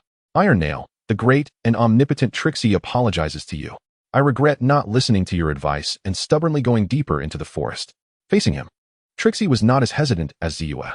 In the eyes of this arrogant yet somewhat adorable unicorn, she still saw the possibility of the Emerald Vortex apologizing and making amends. Iron Nail, can you recover quickly and help me deal with the mountain of tasks in the outpost? Ziyue spoke her mind without thinking, completely disregarding the gazes of the other 2 ponies present besides the stallion on the bed. She immediately covered her mouth with her hoof. She had intended to say something to celebrate her friend's awakening, but somehow, it made the atmosphere of their reunion awkward. Frowning, the Emerald Vortex did not say much. He knew that usually, Ziyue preferred to handle the challenges she faced alone. It seemed that the current problems in the outpost had made her feel overwhelmed. Miss Ziyue, while I understand your desire for the patient to get back to work quickly, he at least needs 1 more day of rest before he can continue to take action. I'm very sorry, Nurse Redheart. And Nurse Redheart would not indulge the lavender pony's whims. With a stern statement, she criticized the behavior of wanting the patient to continue working. Nurse Redheart, could you please leave with Trixie for a moment? I have a few private words to say to Ziyue. The following topic was not suitable for more ponies to know. In fact, if it weren't for the Emerald Vortex, who was Iron Nail lacking a unicorn's magical horn, he would prefer to handle those matters himself. Wait, why do you want to kick me out, the great Trixie, your friend? Upon hearing his words, it was clear that Trixie was unhappy with his request. However, protests were futile, and Nurse Redheart firmly escorted her out of the medical room. The 2 ponies then separated, each seeking other companions to communicate with. Ziyue, a pony who has held on for so long, must be very tired. But the Emerald Vortex refused. He could not ignore the little ponies of the Golden Oak outpost. At first, Ziyue wanted to be stubborn. She was always this way. As long as there was still a chance, she was reluctant to seek help from others. Most of the time, the only ones who could provide her with support were the 2 princesses of Ponyville and her few precious friends. But due to certain matters recorded in her diary, even the 1 pony who supported her, Rainbow Dash, could not help her in her current predicament. Gazing into the eyes of the Emerald Vortex, she saw a caring look akin to that of an elder. Although the age difference between the 2 ponies was only a year or 2, at this moment, he truly played the role of an elder, bringing Ziyue a sense of reassurance. Soon, she lowered her head and began to sob quietly. Then, the quiet sobs gradually turned into loud cries. And ultimately, she buried her head deep into the blanket on the bed. Ziyue, I must apologize to you first. My time of consciousness is limited. At most no more than 3 days, after which I will fall into a coma again, with a heavy heart. The Emerald Vortex delivered this bad news to her while she was crying. Why is this happening? Her voice came muffled from the blanket, sounding particularly dull. Bad news always follows good news, and Ziyue instinctively believed the Emerald Vortex's words. I can go find Cola. Now that you've woken up, there must be a way to ensure you won't fall back into a coma. Suddenly, she thought of her partner, the zebra whom the other ponies regarded as a witch. However, the news from the Emerald Vortex was hard for her to believe. During this time, he had concealed the secret about the Tree of Harmony. Due to the differing flow rates between the 2 worlds, whenever he fell asleep in one world and woke up in this one, 3 days would pass. Since you can cross into another world, can we bring the ponies over too? Quickly, Ziyue caught some key information from his words. The saliva she sprayed while speaking made the Emerald Vortex hurriedly cover his face with his hooves. Unfortunately, we do not possess the relevant magical techniques. Even if we did, it would only bring the magical plague to that Ponyville. Don't forget the mirror from the legend of Old Beard Starshine. Frequent crossings would deepen the connection between the 2 worlds, causing them to draw closer together and potentially leading to mutual destruction. He shook his head, denying Ziyue's idea. Hearing this, she could no longer hold back. Despite the deep friendship with the Emerald Vortex, Ziyue was no longer the little pony who needed his protection before the disaster. She was now the leader of the Golden Oak outpost. She had to think more about how to ensure the survival of the ponies. And his news had first ignited her hope and then extinguished it. Chapter 24. Comforting Ziyue, this book is for you. It contains the results of my research on magic from another world, from the cross-world storage space. The Emerald Vortex took out a green-covered book about the application of nature magic. He gently cared for the emotionally broken little pony, holding her in his embrace and soothing her back. Jade Whirlwind has rich experience in comforting her, since he joined the Golden Oak Outpost as Iron Nail. Such scenes have become commonplace, but I still have too much work left unfinished, perhaps due to extreme fatigue. Or perhaps because it has been too long since she felt such care. Ziyue's emotions gradually calmed down. Under Jade Whirlwind's gentle touch, she slowly closed her eyes. It's okay. I will finish it, and when you wake up, we will study ways to solve the plague. The words he spoke were particularly convincing to Ma. Ziyue finally laid down the burden in her heart and sank into a dream. Jade Whirlwind carefully placed her on the sickbed. Iron Nail, please don't leave me. Just as he was about to leave the medical room, he heard Ziyue's murmurs in her dreams. Wow, so did you confess to Ziyue? Long time no see. Captain Rainbow Dash and Applejack, when did you come? Two familiar ponies stood at the door. Most of the ponies in this faction held dissenting views about the outpost leader Ziyue. Rainbow Dash had quietly followed after noticing Applejack's actions, and the two ponies nearly quarreled again at the door. Just arrived, right when you were comforting Ziyue. The one who replied was Rainbow Dash. After all, Applejack wouldn't care about Ziyue now. She just crossed her forelegs and leaned against the door, showing some dissatisfaction with Jade Whirlwind's care for Ziyue. Give Ziyue a little time to rest. Tell me what urgent matters have happened in the outpost recently, and then bring a few ponies over. I have a batch of supplies to hand over to you. He left the medical room with the two ponies, talking to them as they walked. What else is there? Food shortages, lack of medicine, everything is lacking. Even the weapons you crafted before have been damaged due to overuse. Not to mention some ponies causing infighting at such a time. At this point, Rainbow Dash couldn't help but glare at Applejack. Obviously, she was referring to that old friend, who has now become the leader of the opposition against Ziyue. Infighting? How can we be blamed for this?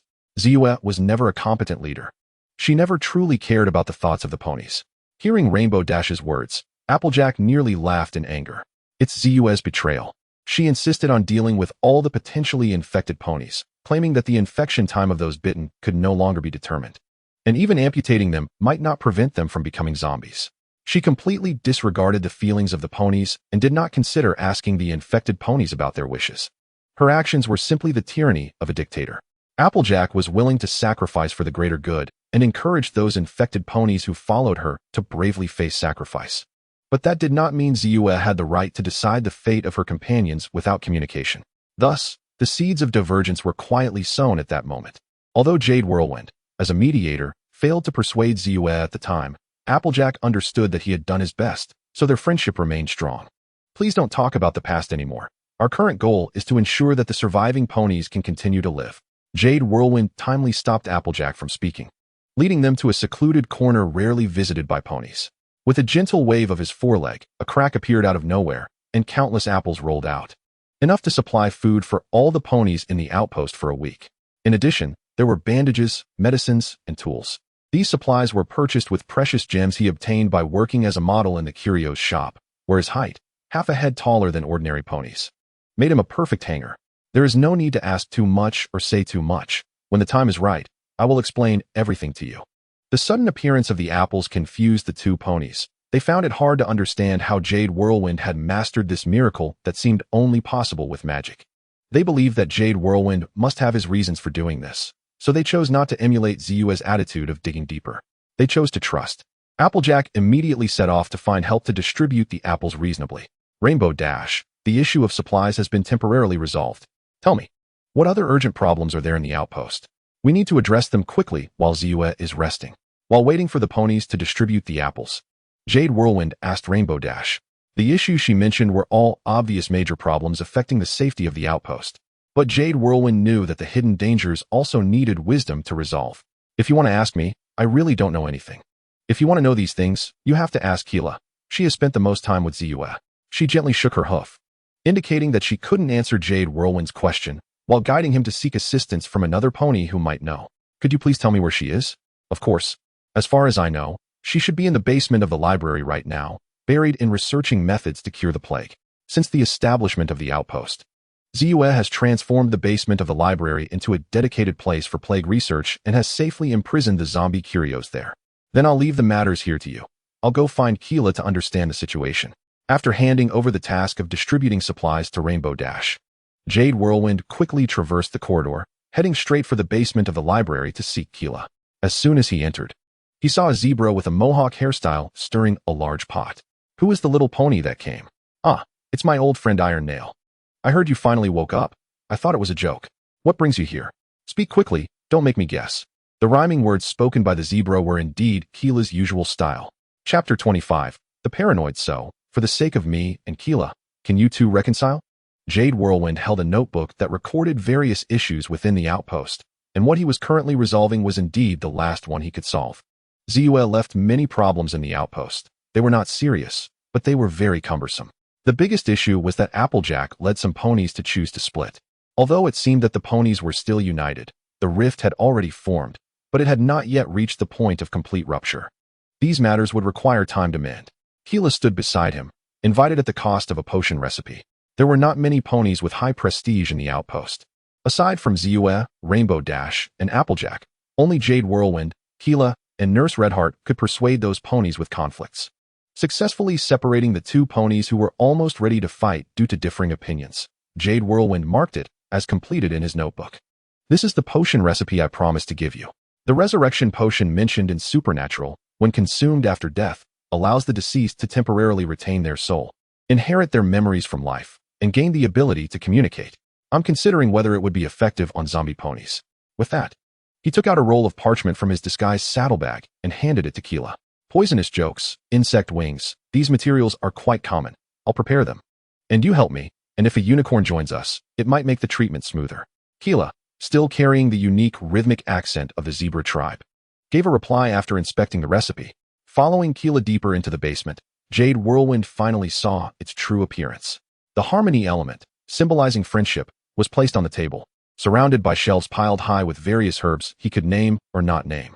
The curios he had seen in the Eternal Freedom Forest illusion were now securely locked behind iron bars, restrained with iron muzzles and chains to prevent them from going berserk and infecting other ponies. The basement is not messy, but well organized by Keela. She has sent a small pony to find Ziyue, as the magical abilities of other unicorns cannot be trusted. Only Ziyue, who possesses powerful magic, can ensure that the experiment will not result in too much danger in case of failure.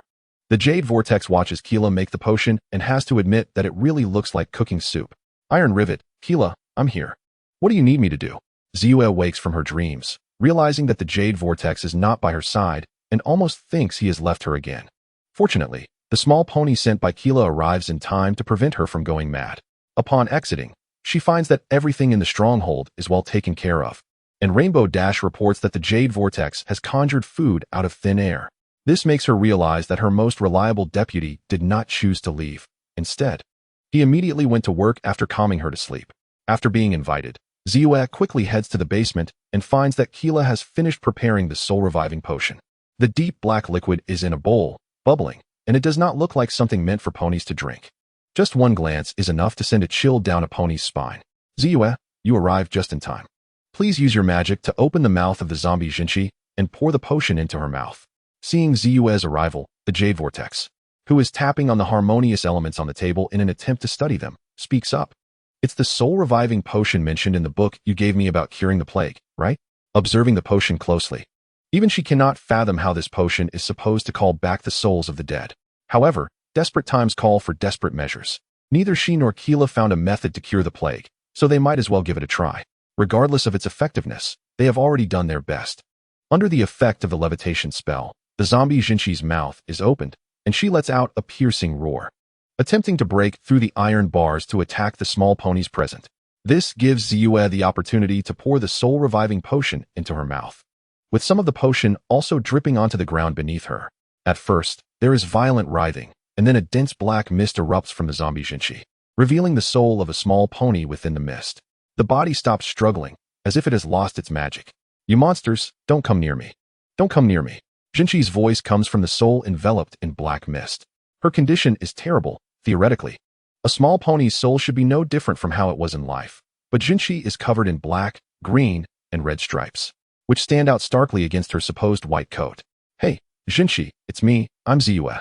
There are no monsters here, please calm down. Upon seeing Jinchi's soul, the purple magical small pony becomes excited. The desperate attempt has unexpectedly succeeded. Though it has not cured the plague, it has given hope. Adjusting the formula for the soul-reviving potion might allow all infected small ponies to regain consciousness. It seems we need to conduct in-depth research on the soul-reviving potion. It indeed has some effect on the zombie ponies, but the results are not obvious. Holding the 6 harmonious elements in her hooves, the Jade Vortex expresses her opinion. Perhaps we should find another living small pony for the experiment to see how the soul-reviving potion affects him. No, I must send Rainbow Dash out to catch a few more zombie small ponies. Jinchi can no longer be used for the experiment. Kila, what do you think? Iron Rivet, what do you think? Seeing hope, Ziyue wants to hold on to it tightly, discarding the ethics and morals before the disaster. Various inspirations burst forth. We cannot experiment on ordinary small ponies. I am willing to assist in modifying the formula to ensure it is both safe and effective. As a kind and rational zebra, Kila refuses to conduct research on ordinary small ponies. She casts a pleading look towards the Jade Vortex for help. Wake up, Ziyue. I have worked hard to maintain the stability of the stronghold. Do you want Rainbow Dash to give up believing in you too? But more than that, it is a blind trust in Rainbow Dash's loyalty. She does not understand that Rainbow Dash is now loyal not to her, but to those living small ponies. Rainbow Dash believes that Ziyue's decisions can protect the living small ponies. Since you are so stubborn, I can only give up staying in the stronghold. I will inform the other small ponies and leave the Golden Oak stronghold with Kila, Applejack, and any small ponies willing to leave. As for you, do whatever you want with your plan. If Ziyue truly remains obstinate, he can only abandon her.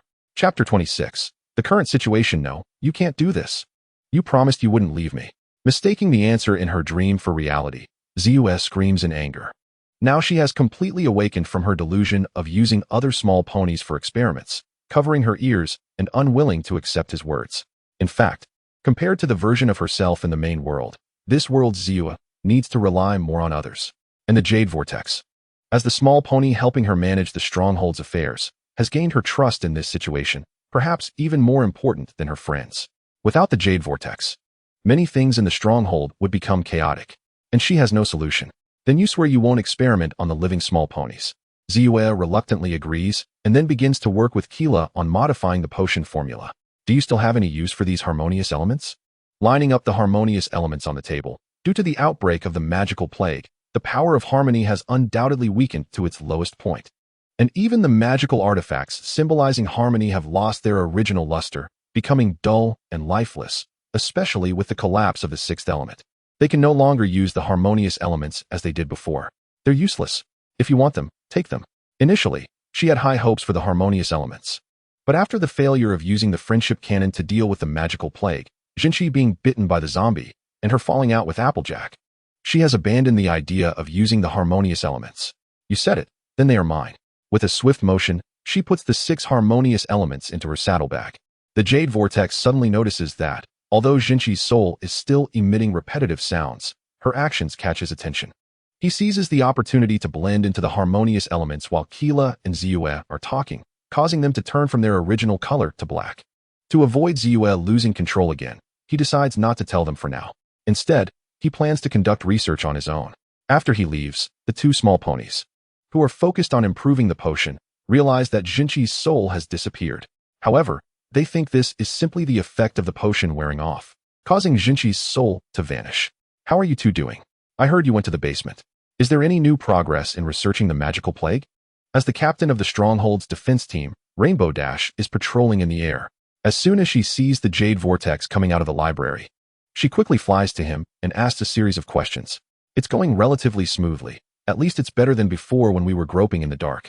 Now we have a target for research, but the final results are not so easy to clarify. Keep an eye on Ziyue's actions in the near future. You know she can be a bit crazy at times. Just as Ziyue trusts Rainbow Dash, the Jade Vortex also trusts her. The small ponies in the stronghold have witnessed what she is capable of in her mad state. So when he mentions that she can be a bit crazy, the Jade Vortex specifically checks to see if there are any other small ponies around before leaning closer to Rainbow Dash's ear to say, "What? No." She was already crazy enough last time when she unilaterally ordered the execution of the infected small ponies without consulting anyone. Well, it's not like you can rely on me to monitor her. The tips of Rainbow Dash's ears turn slightly red at the Jade Vortex's actions, and she complains but still agrees. She and the Jade Vortex are the main forces in cleaning up the mess Ziyue has caused, and to help their friend. The 2 small ponies have gone through a lot of suffering. Do you mind telling me about your relationship with each other? I see that Ziyue is quite attached to you. When you were in a coma, She almost hung that stinky Trixie up in a tree. At least at this moment.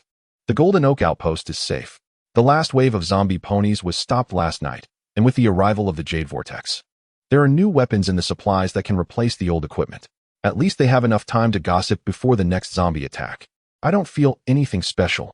You know, ever since she lost the help of Princess Celestia and the news of her family, she has fallen into despair.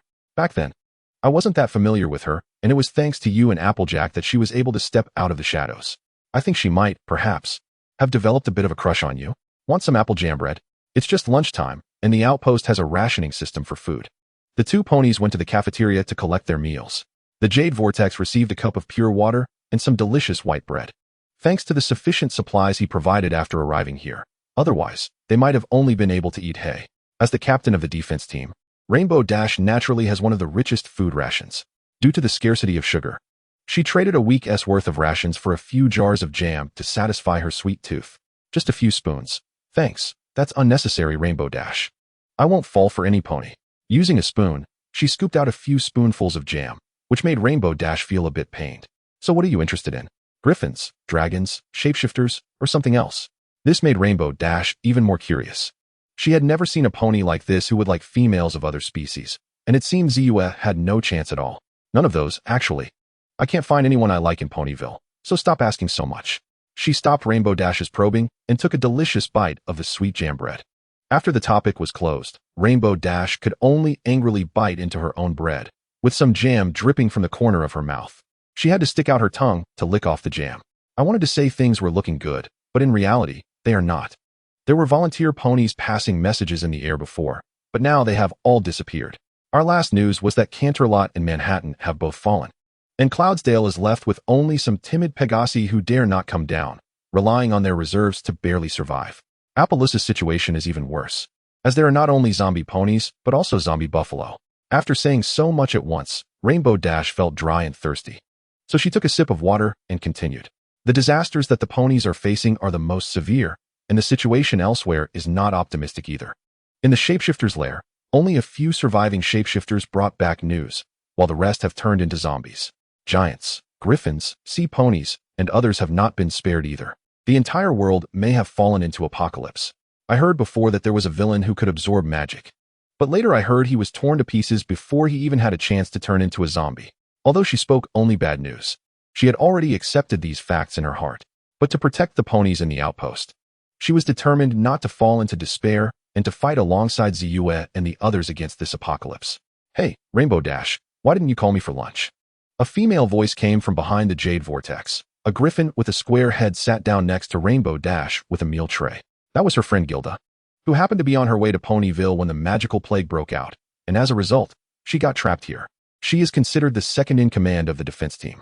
Seeing an unfamiliar creature appear, the Jade Vortex promptly ended the conversation, leaving space for them.